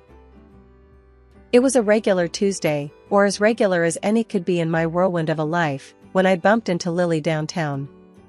She was all dolled up, sporting a brand new, eye-wateringly expensive handbag that screamed luxury from a mile away. Lily, that's a pretty fancy bag you got there, I commented, half in awe, half curious. New? Lily glanced down at her bag like she'd forgotten it was there. Oh, this old thing? Yeah, it was a gift from Jack, she said, her voice a tad too casual. Now, I knew Jack. He was more the beer and a burger type, not the splurge on designer handbags type. Something didn't add up. Really? Jack bought you that? Looks pricier than his usual taste. She shifted uncomfortably, avoiding my gaze. Well, you know, he wanted to surprise me. Said I deserved it. I nodded, but my mind was racing. Jack and Lily had been on rocky ground lately. A fancy bag out of the blue didn't fit the picture. I filed the inconsistency away for later and carried on with my day, but Lily's new accessory nagged at me like a splinter. Days passed, and the splinter only burrowed deeper. Alex's routine hadn't changed, still jobless, still seemingly content. But now, I was watching more closely, noticing things I hadn't before. Like how he'd become jumpy when I asked about his day, or the way he'd quickly close his laptop whenever I walked by. Then came the bombshell that blew my suspicions wide open. Checking our joint account online, I noticed several charges that made my heart sink. Jewelry stores, high-end boutiques, places I knew for a fact I hadn't shopped at. And there, nestled among the damning evidence, was a charge from the very brand of Lily's new handbag. My head was spinning. It couldn't be. Could it? Alex, my Alex, and Lily? No, it was too crazy. But the numbers didn't lie. That evening, I confronted Alex, my voice shaking but determined. Alex, I need to ask you something, and I want the truth. Have you been buying things? Expensive things? He looked at me, confusion written all over his face. Things? What kind of things? Jewelry, clothes, handbags, for someone else? I pressed, holding his gaze. His reaction was immediate and telling. He stuttered, his face going pale. Mia, I don't know what you're talking about. Why would you even think that? I could show him the lines from our joint account online, but I didn't do it. First, I had to get to the bottom of what was happening. I needed answers, solid proof of what was happening right under my nose. That's when I cooked up a plan straight out of a detective novel. I'm heading to a cosmetology conference next week. I lied to Alex, watching his reaction closely. It's a big opportunity for networking, you know? Alex, ever the supportive husband on the surface, nodded. That's great, babe. You'll knock 'em dead. His words stung, laced with irony, given the circumstances. I packed my bags, making a show of preparing for my trip, all while my actual plan simmered in the back of my mind. The day came, and I left, but instead of heading to the airport, I drove to a nearby hotel and checked in under a pseudonym. It felt like something out of a spy movie, except the ache in my heart was all too real. I spent a day in limbo, waiting, thinking, before I decided it was time to put my plan into action. Late in the evening, I drove back to our neighborhood, parking a block away to avoid detection. The walk to our house was surreal, each step heavy with the weight of my impending discovery. Lily's car parked outside was the first confirmation of my suspicions. I let myself in quietly, the familiar creak of the door now sounding like a trumpet announcing my arrival. The scene before me was as cliché as it was devastating. Alex and Lily, cozy and laughing over a bottle of wine, their intimacy a gut punch I hadn't been prepared for. Shaking with a mix of anger and determination, I pulled out my phone and began to record. The scene of Alex and Lily, so cozy together in our bed, would serve as undeniable proof of his infidelity. With the evidence secured, I couldn't hold back any longer. Really, Alex? Lily? This is what's been going on. I burst out, stepping into the light, my presence startling them. Alex jumped up, his face a mask of guilt and surprise. Mia, what, how?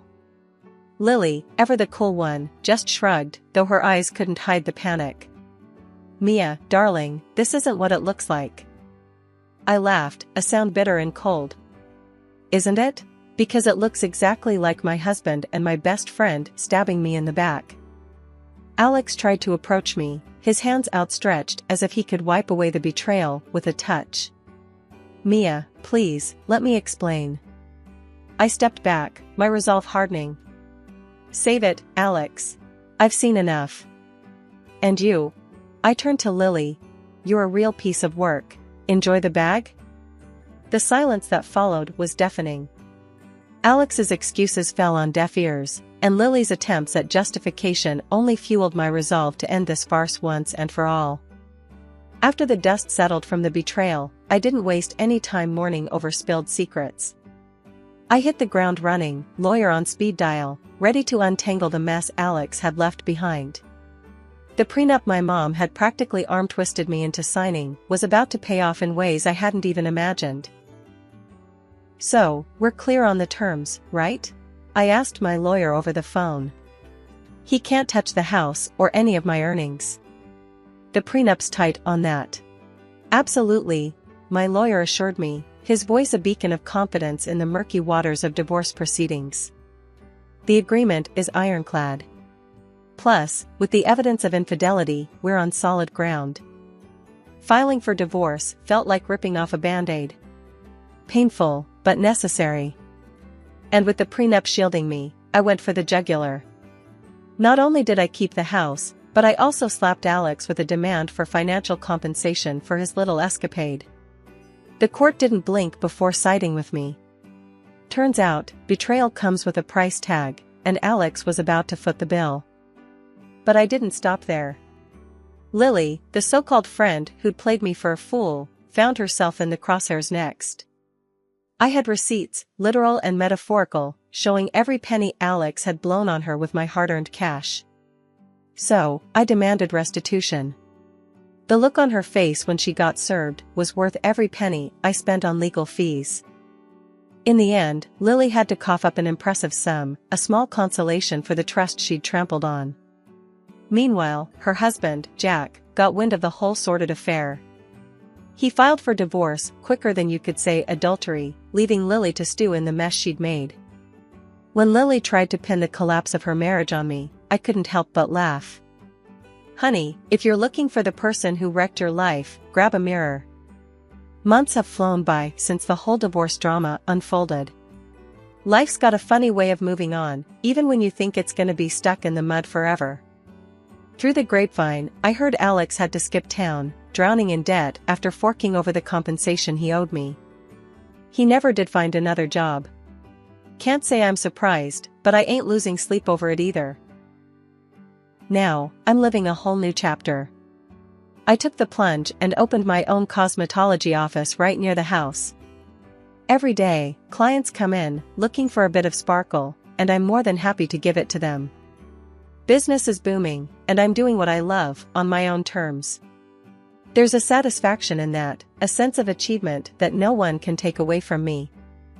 My mom, she's over the moon about how things turned out. "I always knew you had it in you, Mia," she'd say with that proud mom smile. "You've got that fire, just like I did at your age." I had one of those heart-to-hearts with her not long ago, over a couple of cups of strong coffee.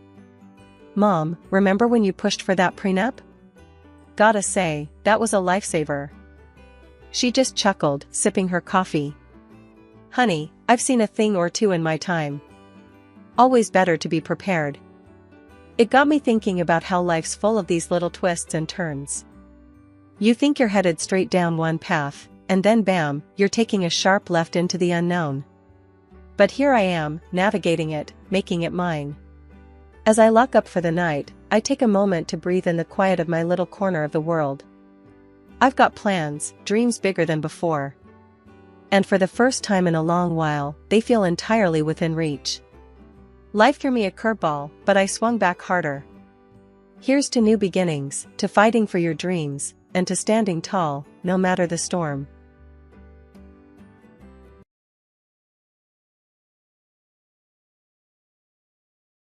The day I met Alex, I was running late for work, which was nothing new, but losing my coffee order in the shuffle at the cafe was the cherry on top of my hectic morning.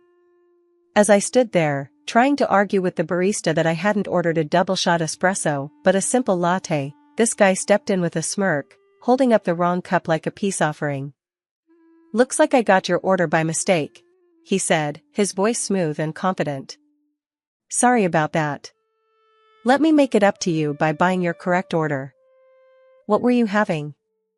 I was taken aback, not just by the mix-up but by his forwardness. Just a latte, thanks. But you don't have to. Nonsense, he interrupted, waving his hand dismissively at the barista to signal another order. I insist. It's the least I can do for the inconvenience. By the way, I'm Alex. I'm Kimberly, I replied, still a bit thrown off by his charm but starting to smile despite myself. There's something about a confident man that can turn a mundane morning upside down. We ended up sitting together, sipping our correctly ordered coffees this time, and chatting about everything and nothing. He had a way of making even the most trivial stories sound interesting. Before I knew it, I was late for work, not that I cared much at that moment. You know, I should really get going, I said reluctantly, checking the time on my phone. Let me grab your number before you run off. I feel like this conversation isn't finished, Alex said, his blue eyes locking with mine in a way that felt like a dare. Normally, I'd hesitate, but something about him felt different. So, I found myself reciting my number, and he promised to call. True to his word, Alex called the next morning. Hey, Kimberly, it's Alex. From the coffee mix-up, remember? Just wanted to make sure you started your day on the right foot this time. I laughed, charmed by his memory and persistence. Well, thanks, Alex. I'm actually on time today, believe it or not. That's great to hear. Maybe I'm your good luck charm. Listen, would you be up for dinner tonight? His directness caught me off guard again, but I found myself agreeing. Our first date was as unconventional as our meeting, filled with laughter, playful banter, and an ease I hadn't felt in a long time. From that night on, our whirlwind romance took off at breakneck speed. Alex was attentive in ways I hadn't experienced before. He'd call me every morning, his voice a comforting constant that started my day. Morning, sunshine. What's on the agenda today? He'd ask, genuinely interested in the mundanities of my life. And every evening, without fail, so, how was your day? Tell me everything. My friends noticed the change in me. Girl, you're glowing. This guy must be something special, they'd tease, and I couldn't deny it. They were envious, comparing Alex's attentiveness to their own relationships, which suddenly seemed lackluster in comparison. Only my grandmother, with her years of wisdom and skepticism, voiced any concern. Be careful, Kimberly, she warned one evening over the phone. A man that needs to know your every move sounds like he's more interested in controlling than caring. I brushed her worries aside. Oh, Grandma, you're just old-fashioned. Alex is just attentive, that's all. But deep down, a tiny part of me wondered if there was truth to her words. Was Alex's constant check-ins a sign of love or something more possessive? I shook the thought away, unwilling to tarnish the fairy tale I found myself living. Our wedding was something out of a magazine, honestly. If you'd told me a year ago I'd be getting hitched to Mr. Right, I'd have laughed in your face. But there I was, saying I do to Alex, the guy who swept me off my feet with a latte mix-up. Sounds like a rom-com, doesn't it? After the honeymoon phase, which was all sorts of amazing, we settled into my house. It was an old place I inherited from my folks, cozy and just right for two. Or so I thought. The warning signs started small. Alex always wanted to know who's who at my job. So, who's on your team again? Any guys I should know about? He'd ask, trying to sound casual, but failing miserably. Just the usual crew, you know, Tom and Jerry, I'd joke, trying to lighten the mood. But Alex wasn't looking for laughs. I'm serious, Kim. I gotta know who's trying to hit on my wife. Chill, Alex. It's an accounting firm, not a nightclub. The most excitement we get is when the coffee machine breaks. But the joke stopped when he took issue with my wardrobe. You're wearing that to work? He'd frown, eyeing a skirt that barely hit above the knee. Yeah? It's just a skirt, Alex. What's the big deal? The big deal? It's too short. What are you trying to do, distract every guy there? I couldn't believe what I was hearing. It's a normal skirt, for God's sake. Since when do you dictate what I wear? Since I noticed guys checking you out. It's not happening, Kim. It got worse from there. He'd trash anything he didn't approve of. Bright colors, skirts, even a pair of heels. Too flashy, he'd say, as if I was dressing for someone else, not myself. One evening, he decided meeting me from work should be a thing. Just making sure you get home safe, he claimed. More like checking up on me. Why the sudden interest in my commute? You know I can handle myself. I confronted him after a week of this. I don't trust those guys you work with, especially your boss. My boss? Really, Alex? He's like 60 and happily married. Doesn't matter. I've seen how these old guys look at young women. The last straw was when he demanded I quit my job because my boss was a man. You've lost it, Alex. I love my job, and I'm not quitting because of your insecurities. He stormed out, and later, I heard him on the phone with his mom, ranting about how unreasonable I was being. Next thing I knew, his mom was at our door, asking me to be gentle with Alex's feelings. I was at a loss. Here I was, newly married, and already caught in a battle I didn't choose. Alex's jealousy was turning my dream into a nightmare, and no amount of talking seemed to get through to him. I loved him, but at what cost? The thing with Alex got worse bit by bit. It started with those nagging comments about me going to work, and before I knew it, it was full-blown arguments every other night. One night, things got real heated, and Alex stormed out of the room, slamming the door behind him so hard I thought the glass would shatter. That's when his mom, who'd been sitting quietly, trying to pretend she wasn't there for the whole showdown, finally spoke up. You know, his ex did a number on him, she said, her voice low, like she was sharing a state secret. Cheated on him with some guy she worked with. That's why he's like this. I sighed, feeling a mix of frustration and sympathy. I get that, but it's not fair to me. I'm not her. I know, darling, I know. But maybe, have you thought about seeing someone? Like a therapist? I had, of course, but getting Alex to agree was a different story. I've tried. He won't hear of it. Thinks it's a bunch of nonsense. His mom nodded, looking as defeated as I felt.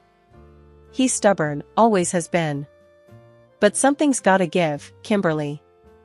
One evening, after a particularly tense dinner where Alex had grilled me about talking to the delivery guy for too long, I decided it was time for a serious chat. Alex, we need to talk.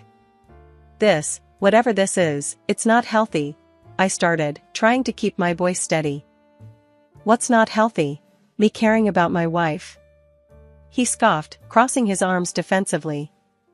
It's not caring when you're tracking my every move, Alex. It's controlling, and it's suffocating. He rolled his eyes. Here we go again. Kim, you're blowing this out of proportion. Am I? Am I really? Because I feel like I can't breathe without you questioning me. Your mom thinks we should see someone, you know, a therapist. No way. He shot back, like I'd suggested something outrageous. I'm not airing our dirty laundry to some stranger. It's not dirty laundry, Alex. It's trying to fix what's broken, I argued, but it was like talking to a brick wall. In the end, I was at my wit's end. I loved Alex, but living like this was tearing me apart. So, I made a call to my boss, explained a bit of the situation without going into too much detail, and asked if I could work from home. Whatever you need, Kimberly. You're valuable to us, and if this helps, consider it done, my boss said, more understanding than I'd hoped for. When I told Alex, he was surprisingly okay with it. Fine, if that's what it takes, he said, almost relieved. But that relief? It was short-lived. The peace was fragile, like walking on eggshells. I'd bought some time, but deep down, I knew this was far from over. Working from home was supposed to be the solution, but if anything, it felt like I'd just trapped myself. Alex's jealousy didn't let up, it morphed into something even more suffocating. One day, the doorbell rang. It was just a courier dropping off a package I'd ordered online. "Who's that?" Alex barked from the living room, his voice sharp with suspicion. "Just the courier," I called back, signing off for my package. He was at my side in seconds, peering over my shoulder as if he'd catch a glimpse of some secret affair in the brief exchange. "Seems like you're ordering a lot these days. Meeting new friends?" I couldn't believe my ears. "Are you serious right now?" "It's just work stuff, Alex." His glare lingered a moment longer before he stormed off, muttering under his breath. I shook my head, disbelief turning to anger. This was no way to live. It didn't stop there. Every call I had to make for work, he'd be lurking nearby, trying to listen in. If I laughed a little too hard at a colleague's joke, there'd be hell to pay later. The day he lost it over a taxi ride was the day I knew something had to change. I'd gone to visit my parents, a rare outing these days, and decided to take a taxi home. As soon as I walked through the door, Alex was on me like a hawk.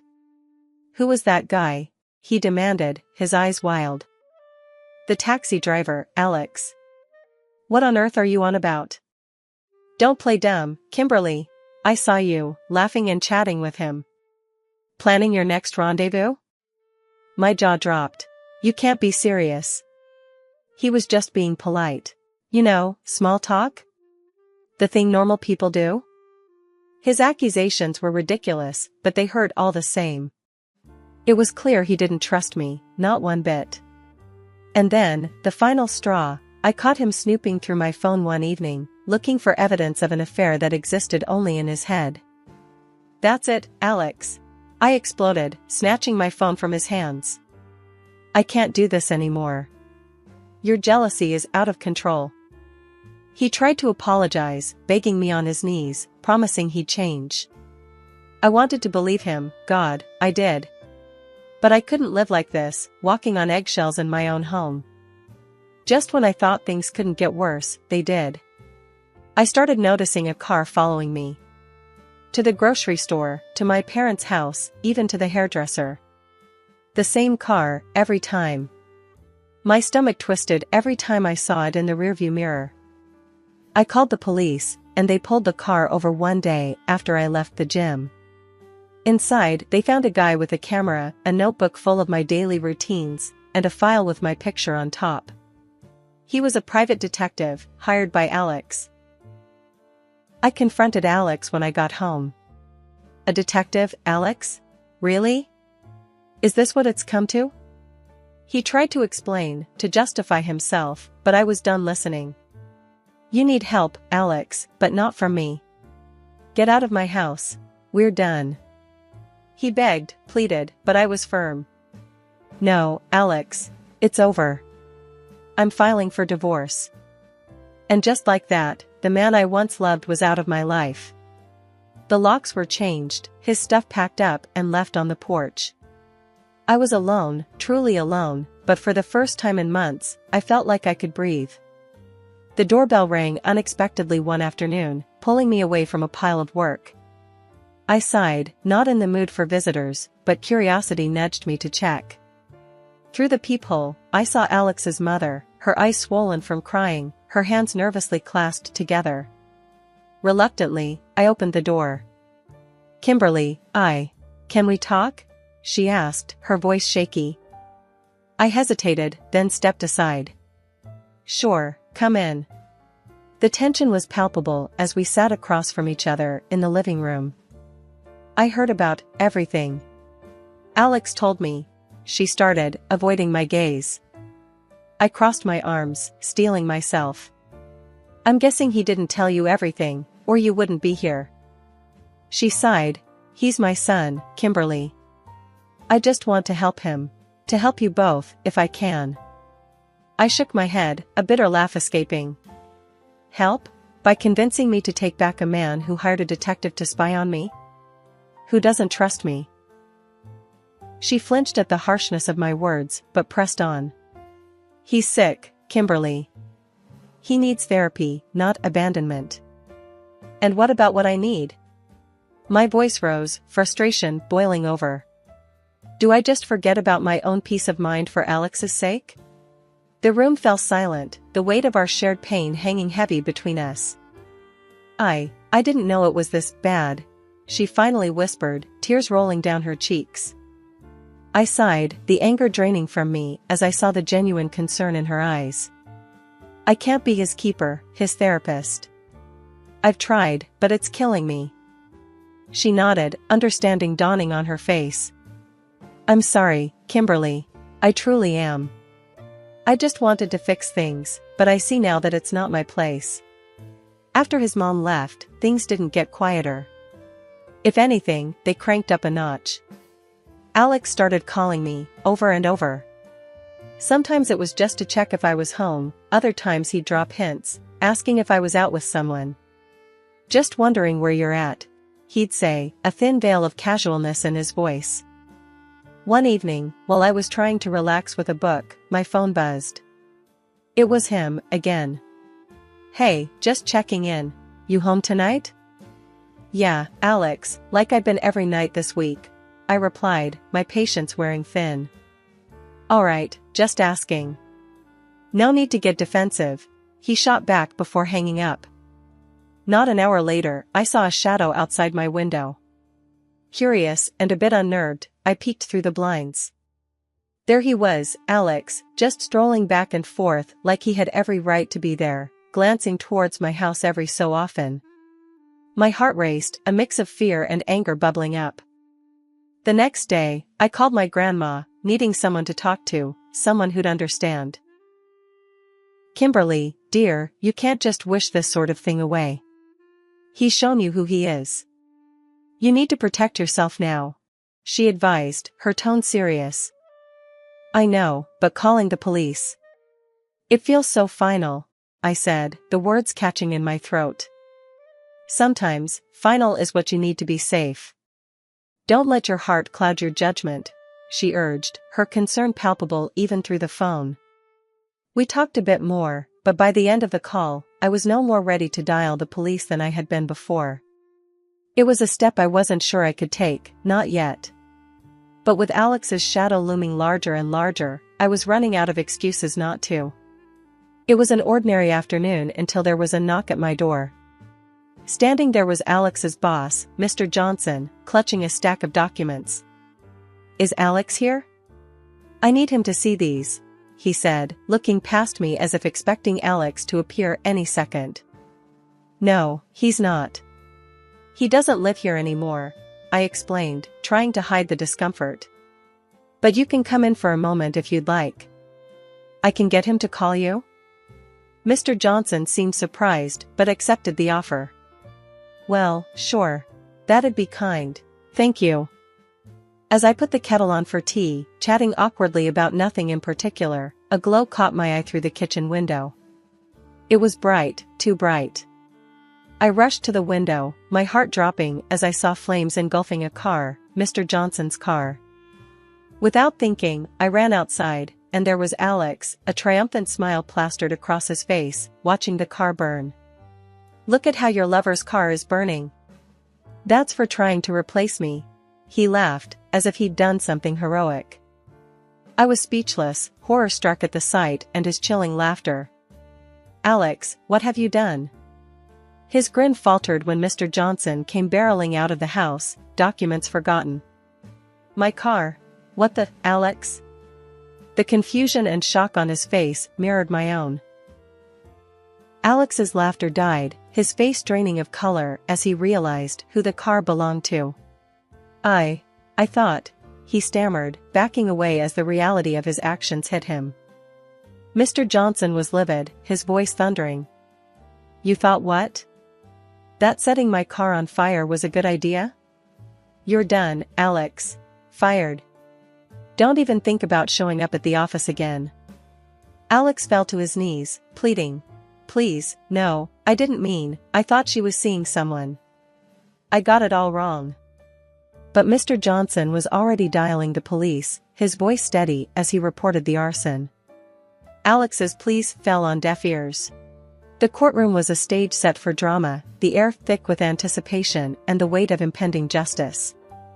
Alex was there, handcuffed and looking nothing like the man I had married. Across the room, Mr. Johnson, Alex's former boss, sat with an unreadable expression, his presence a silent demand for accountability. Alex's mother, a frail figure overshadowed by the magnitude of the moment, was hunched over in her seat, her quiet sobs punctuating the tense silence. As the judge entered, the room fell into a deeper hush. She reviewed her notes briefly, before addressing the court, her voice clear and devoid of any unnecessary warmth. Alexander James, you stand convicted of arson, harassment, and a series of related offenses. These actions not only endangered lives, but also violated the sanctity of personal freedom and trust. Alex's lawyer made a final, feeble plea for leniency, citing Alex's troubled past and the emotional turmoil he had suffered. Your Honor, my client has struggled with personal issues that contributed to his actions. We request consideration of these factors in your sentencing. The judge, however, remained unmoved. While the court acknowledges the defendant's personal challenges, it cannot condone actions that blatantly disregard the law and the well-being of others. Turning to Alex, she delivered the sentence. You are hereby sentenced to a term of imprisonment. Furthermore, you are ordered to maintain a distance of no less than 150 meters from Kimberly Thompson at all times. The gavel's fall echoed like a death knell for the life I once knew with Alex. His mother's cries filled the courtroom, a heartrending soundtrack to the closing of a painful chapter. As we filed out of the courtroom, Alex's mother approached me, her eyes brimming with tears. Kimberly, I don't know what to say. I'm so ashamed of what he's done to you.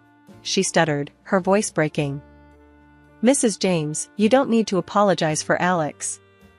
This isn't your fault, I replied, my voice steady despite the tumult of emotions within me. But I raised him. I should have seen the signs, done something to stop it. She insisted, her despair palpable. We both know Alex made his own choices.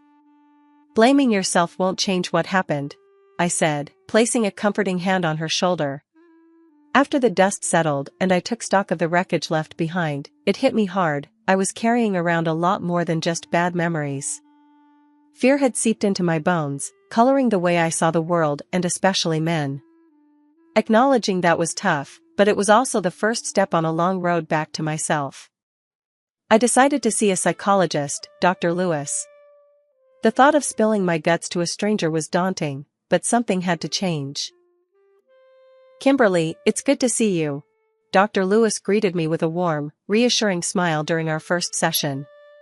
His office was a cozy, cluttered space, books and papers everywhere, making him seem more approachable somehow. Yeah, well, let's see if you still say that after a few sessions, I replied, half joking, half nervous about opening up. He chuckled, not missing a beat. I have a feeling we'll get along just fine. Tell me, what brings you here? So, I told him. About Alex, the fear, the inability to trust. It all came pouring out, messy and raw. Sounds like you've been through the ringer, Kimberly. But you're here, and that's what counts. We'll work through this together, Dr. Lewis assured me, his voice steady and kind. Session after session, I felt layers of fear and doubt slowly peeling away. It wasn't overnight magic, but with Dr. Lewis's help, I began to see light at the end of the tunnel. Feeling a bit more like myself, I returned to work. Sliding back into the rhythm of my job was easier than I thought it would be. My colleagues welcomed me with open arms, their support a balm on my still healing wounds. My grandmother, ever the wise sage, noticed the change in me too. You're looking more like yourself, Kimberly. I'm proud of you, you know. I smiled, leaning into her hug. Thanks, Grandma. I should have listened to you from the start. She waved me off, her usual mix of humility and stubbornness. Hush, child. You're here now, that's what matters. Just promise me you'll keep listening to those who care about you. I promise, Grandma.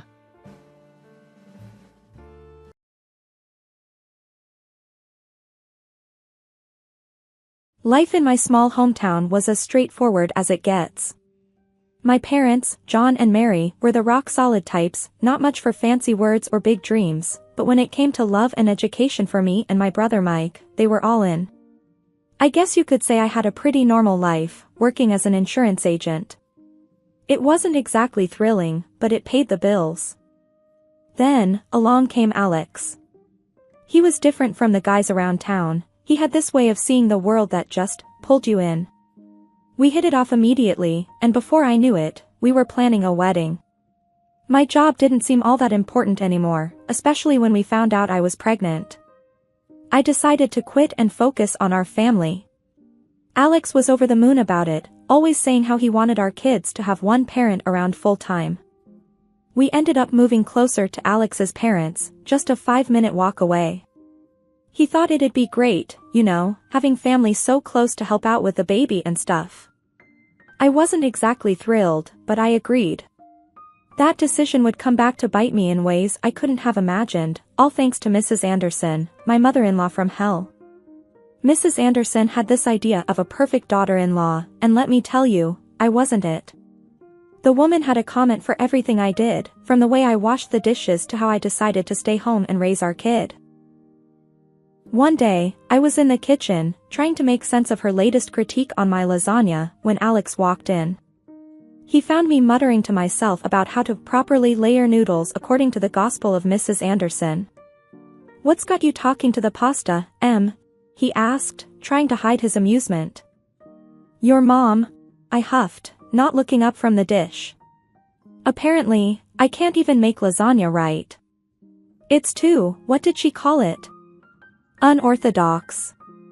Alex sighed, wrapping his arms around me from behind. "Don't let her get to you. You know how she is." "Yeah." "A nightmare dressed like a daytime TV show host," I grumbled, but I couldn't help but lean back into his embrace.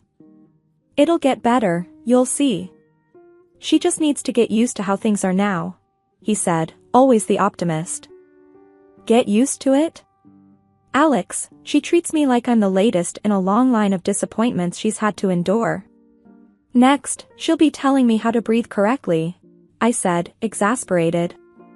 "We could always try breathing exercises if it'll make her lay off," Alex joked, trying to lighten the mood. "I need more than breathing exercises to deal with your mother. I need a miracle," I shot back, finally cracking a smile. Despite the constant friction with Mrs. Anderson, life with Alex was everything I had hoped for and more. He was my rock, always there to make me laugh when I felt like pulling my hair out. For now, I was content in our little bubble, blissfully unaware of the storms brewing on the horizon. It wasn't long before her helpful visits became my daily dread. She'd come over, especially when Alex was at work, as if she had a radar for my alone time. The minute she stepped through the door, it was like she was on a mission to find fault. One afternoon, she caught me in the middle of tidying up the living room. "Emma, darling," she began, her voice dripping with a tone that was anything but darling. "This place is a mess.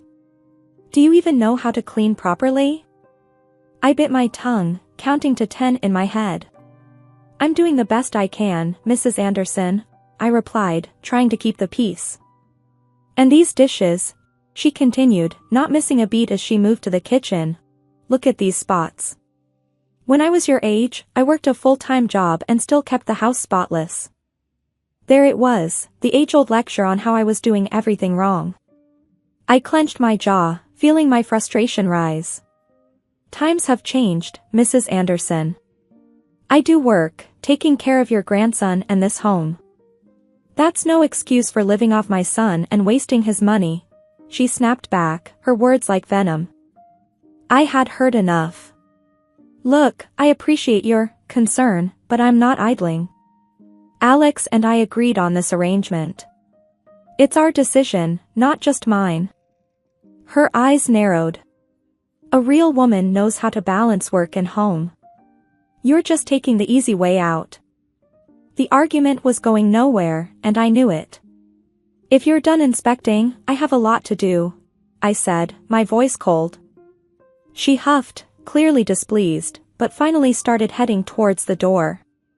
"Just remember, Emma, my son deserves better." The door closed behind her, and I let out a breath I didn't realize I'd been holding. Alone again, I slumped against the counter, feeling both defeated and furious. How could one person make me feel so small? Alex came home to find me still stewing over his mother's words. "What's wrong, babe?" he asked, immediately noticing my mood. "Your mother," I started, and that was enough to set me off on a rant about her visit. "She thinks I'm lazy, that I'm wasting your money, that I don't know how to clean, or cook, or do anything right." Alex listened, his expression a mix of frustration and sympathy. When I finished, he wrapped me in a hug. You know I don't agree with any of that, right? We decided together for you to stay home with Max. You're doing an amazing job. Mom, she's from a different time. I'll talk to her, okay?" I nodded, leaning into his embrace. "I just wish she could see that I'm trying my best." "We'll get through this," Alex assured me. "Together, all right? Don't let her get to you." Easier said than done, I thought. But with Alex by my side, I felt a little bit stronger. Mrs. Anderson might be a storm cloud in my sunny sky, but I was starting to learn how to weather the storm. The battle lines at our dinner table were drawn over broccoli and butter-laden casseroles. I was all for quinoa salads and grilled veggies, trying to keep things light and healthy. Alex, bless his heart, dug into whatever I whipped up with a smile. Our little guy, Jake, was shaping up to be a mini food critic with a taste for anything green. But Mrs. Anderson, the queen of cream and butter, wasn't having any of it. She reckoned my health kick was some trendy nonsense that would cost more than we could chew. Come Jake's 6th birthday, the in-laws swung by to drop off their love and, in Mrs. Anderson's case, a trunkload of her signature dishes. She marched into our kitchen like it was her own and unloaded an arsenal of what could only be described as heart attack on a platter. I didn't mind. To each their own, right? But as we all sat down to celebrate, it was clear my cooking was the main attraction. Alex and Jake piled their plates with my dishes, and even Mr. Anderson, a man of few words and fewer dietary restrictions, bypassed his wife's offerings for mine. Mrs. Anderson, not one to be upstaged, started pushing her dishes across the table.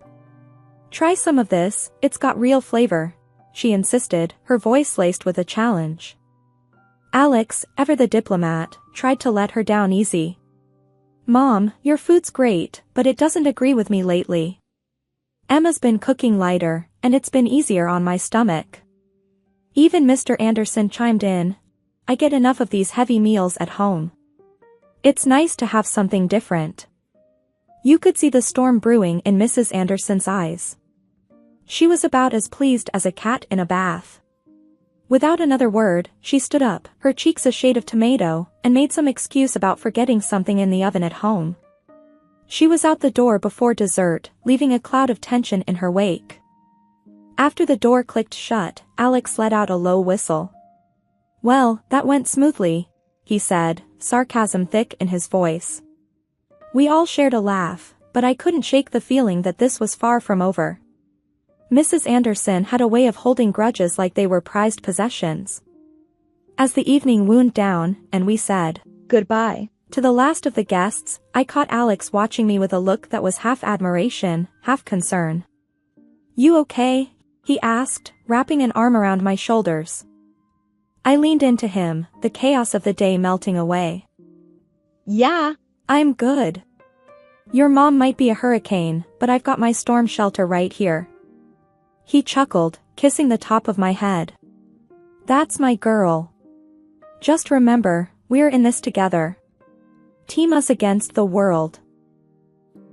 yeah." "Team us," I echoed, feeling a surge of confidence. Mrs. Anderson might think she could rain on our parade, but together, Alex and I were a force to be reckoned with. And if that meant weathering a few storms along the way, so be it. After all, what's a little rain to a couple of umbrella holders like us? After the storm that was my son's 6th birthday, things settled down. Mrs. Anderson, my not-so-beloved mother-in-law, gave us a wide berth, which was a relief. Life was peaceful until Christmas rolled around. Out of the blue, Mrs. Anderson called, asking me to whip up some dishes for the family gathering. It took me by surprise, but hey, I thought it might be a chance to mend fences. I put my heart into those dishes, making sure each one was a hit. The day before the gathering, I dropped them off at her place, feeling hopeful. My little boy, eager to spend time with his grandma, went over early on the day. When Alex and I arrived, the house was buzzing with relatives. Everyone seemed genuinely happy to see us, everyone except her. The atmosphere was weird, but I brushed it off, thinking maybe we were finally turning a corner. That hope shattered the moment Mrs. Anderson stood up, clearing her throat for everyone's attention. "I need to apologize," she began, her voice louder than necessary. "I made a mistake letting Emma prepare our dinner."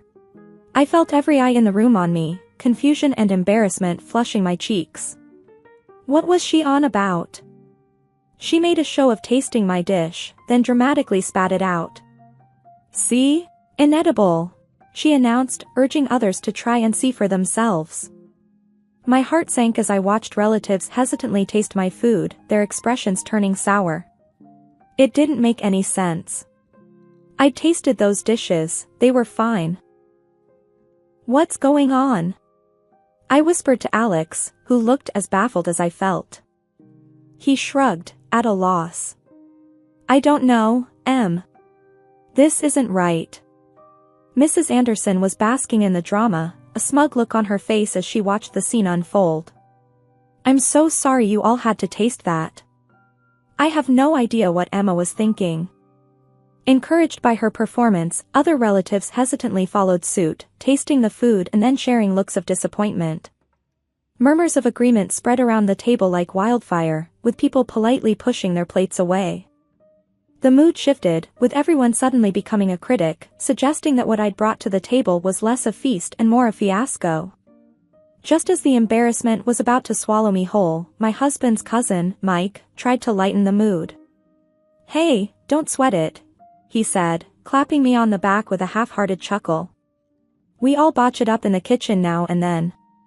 No biggie." But his words, meant to comfort, barely registered. My gaze was locked on my mother-in-law, who was practically glowing with vindication. Her smile was tight, satisfied, as if she had orchestrated the entire evening just to see me falter. Feeling like I was in some sort of nightmare, I approached the table and grabbed a fork. I had to know. Each dish I had lovingly prepared and tasted to perfection before bringing it to the gathering was now tainted with a pungent taste of balsamic vinegar. It was baffling, these recipes were my signature, crafted without even a hint of vinegar. Standing there, amid the bewildered and disappointed glances from relatives, I felt a mix of embarrassment and betrayal. "Mrs. Anderson," I started, my voice steady despite the turmoil inside. "Could you please explain? There's vinegar in everything. It's overpowering, and it wasn't part of my recipes." Mrs. Anderson, with a coolness that seemed rehearsed, shrugged off my concern. "How should I know, dear? Perhaps you simply made a mistake. It happens to the best of us." But before I could press further, a voice, clear and innocent, cut through the tension. "Mommy! I know what happened to the food." It was my son, Danny, barely 6 years old, charging into the room with a bright bottle of balsamic vinegar clutched in his little hands. The room went silent, all eyes on him. "Danny, sweetheart, what are you talking about?" I asked, kneeling to his level. "I saw Grandma," he exclaimed, nearly out of breath from his excitement. "She put this in all your food when you were outside." A collective gasp filled the room. Mrs. Anderson's face turned a shade paler, her composure slipping. "That's absurd," she sputtered. "Why would I do such a thing?" "Danny, can you show me exactly what you saw Grandma do?"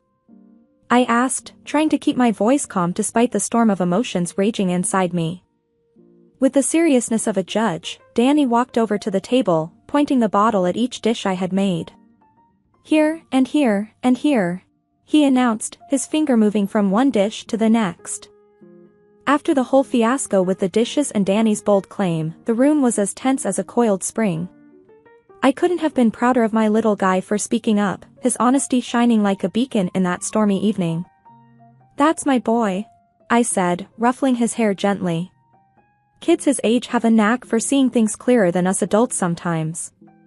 But Mrs. Anderson, my mother-in-law, wasn't having any of it. Her face twisted in anger. She snapped. "That child's lying. You've taught him to be a liar, just like you." The words hit like a slap, and Danny's tears started flowing, his little body shaking with sobs. That was the last straw for Alex. Standing up so fast his chair nearly toppled, he pointed a firm finger at his mother. "Don't you dare accuse him or Emma of lying. He's a child, Mom. What's wrong with you?" She shot back, "Oh, please. You're so whipped by Emma, you can't even see the truth. Maybe you should think about who you're married to." Before Alex could retort, his dad, a usually quiet man who preferred to stay out of these squabbles, stood up. His voice was calm but carried a weight that silenced the room. "Enough, Martha. I won't hear another word against my grandson or Emma. They're family." Martha, fuming, rounded on her husband. "Fine. If you're siding with them, maybe we shouldn't be together. How about that?" To everyone's shock, he simply nodded. "Maybe you're right. If this is how you treat family, I don't want any part of it. I want a divorce." The room went silent, the air thick with disbelief. Martha's face fell, her anger turning to panic. "You can't be serious, John." But John, with a resolve I'd never seen in him, just repeated himself. "I am. I can't be married to someone who treats their own family like this." Just when we thought the night couldn't get any more dramatic, Mrs. Anderson's sister, Aunt Linda, attempted to play peacemaker. "Martha, please, let's not make things worse. There's no need to fight with John over this," she implored, her voice a soothing balm on the heated exchange. But Mrs. Anderson wasn't having any of it. "I don't need your advice, Linda. I'll handle my family my way," she dismissed, her words sharp as knives. Aunt Linda, taken aback by the rebuff, stood up, her face a mask of offense and disappointment. "Well, if that's how you treat not just Emma, but all of us, I can't stay here," she declared, her voice tinged with sadness and disapproval. Her words were like a signal, and one by one, the other guests began to gather their things, their movements heavy with the weight of the evening's events. The atmosphere was charged with a mix of solidarity for what was right and disbelief at how quickly things had unraveled. The aftermath of the disastrous dinner at Mrs. Anderson's was like the calm after a storm. The guests had fled, leaving a palpable tension hanging in the air. Mr. Anderson, usually a man of few words and even fewer confrontations, turned to his wife with a look that was equal parts disappointment and determination.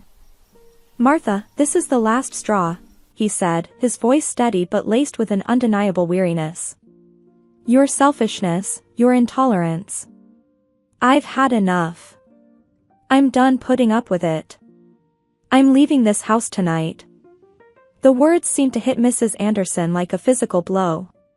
For once, she was speechless, her usual retorts and defenses failing her. She reached out, as if trying to physically pull her husband back, but Mr. Anderson was resolute. He then turned to us, Alex and me, with a proposition that took us by surprise. "Let's not let this ruin our Christmas. Why don't we continue the celebration at your place?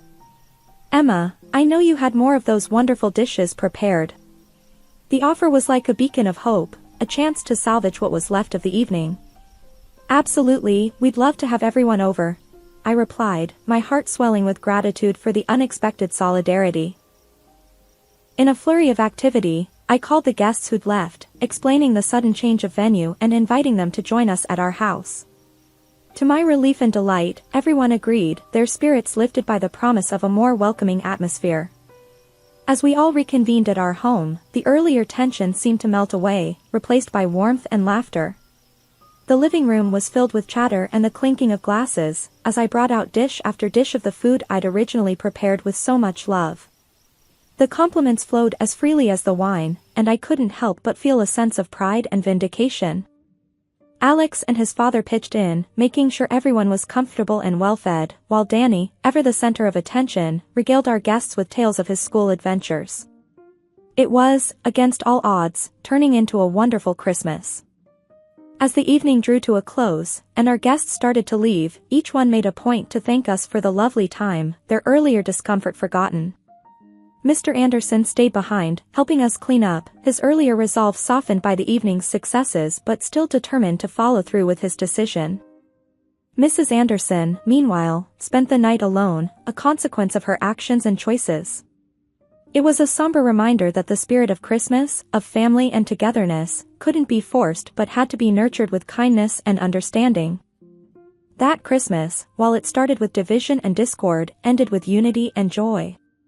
It was a testament to the strength of family, not just the one we're born into but the one we choose and build through our actions and compassion.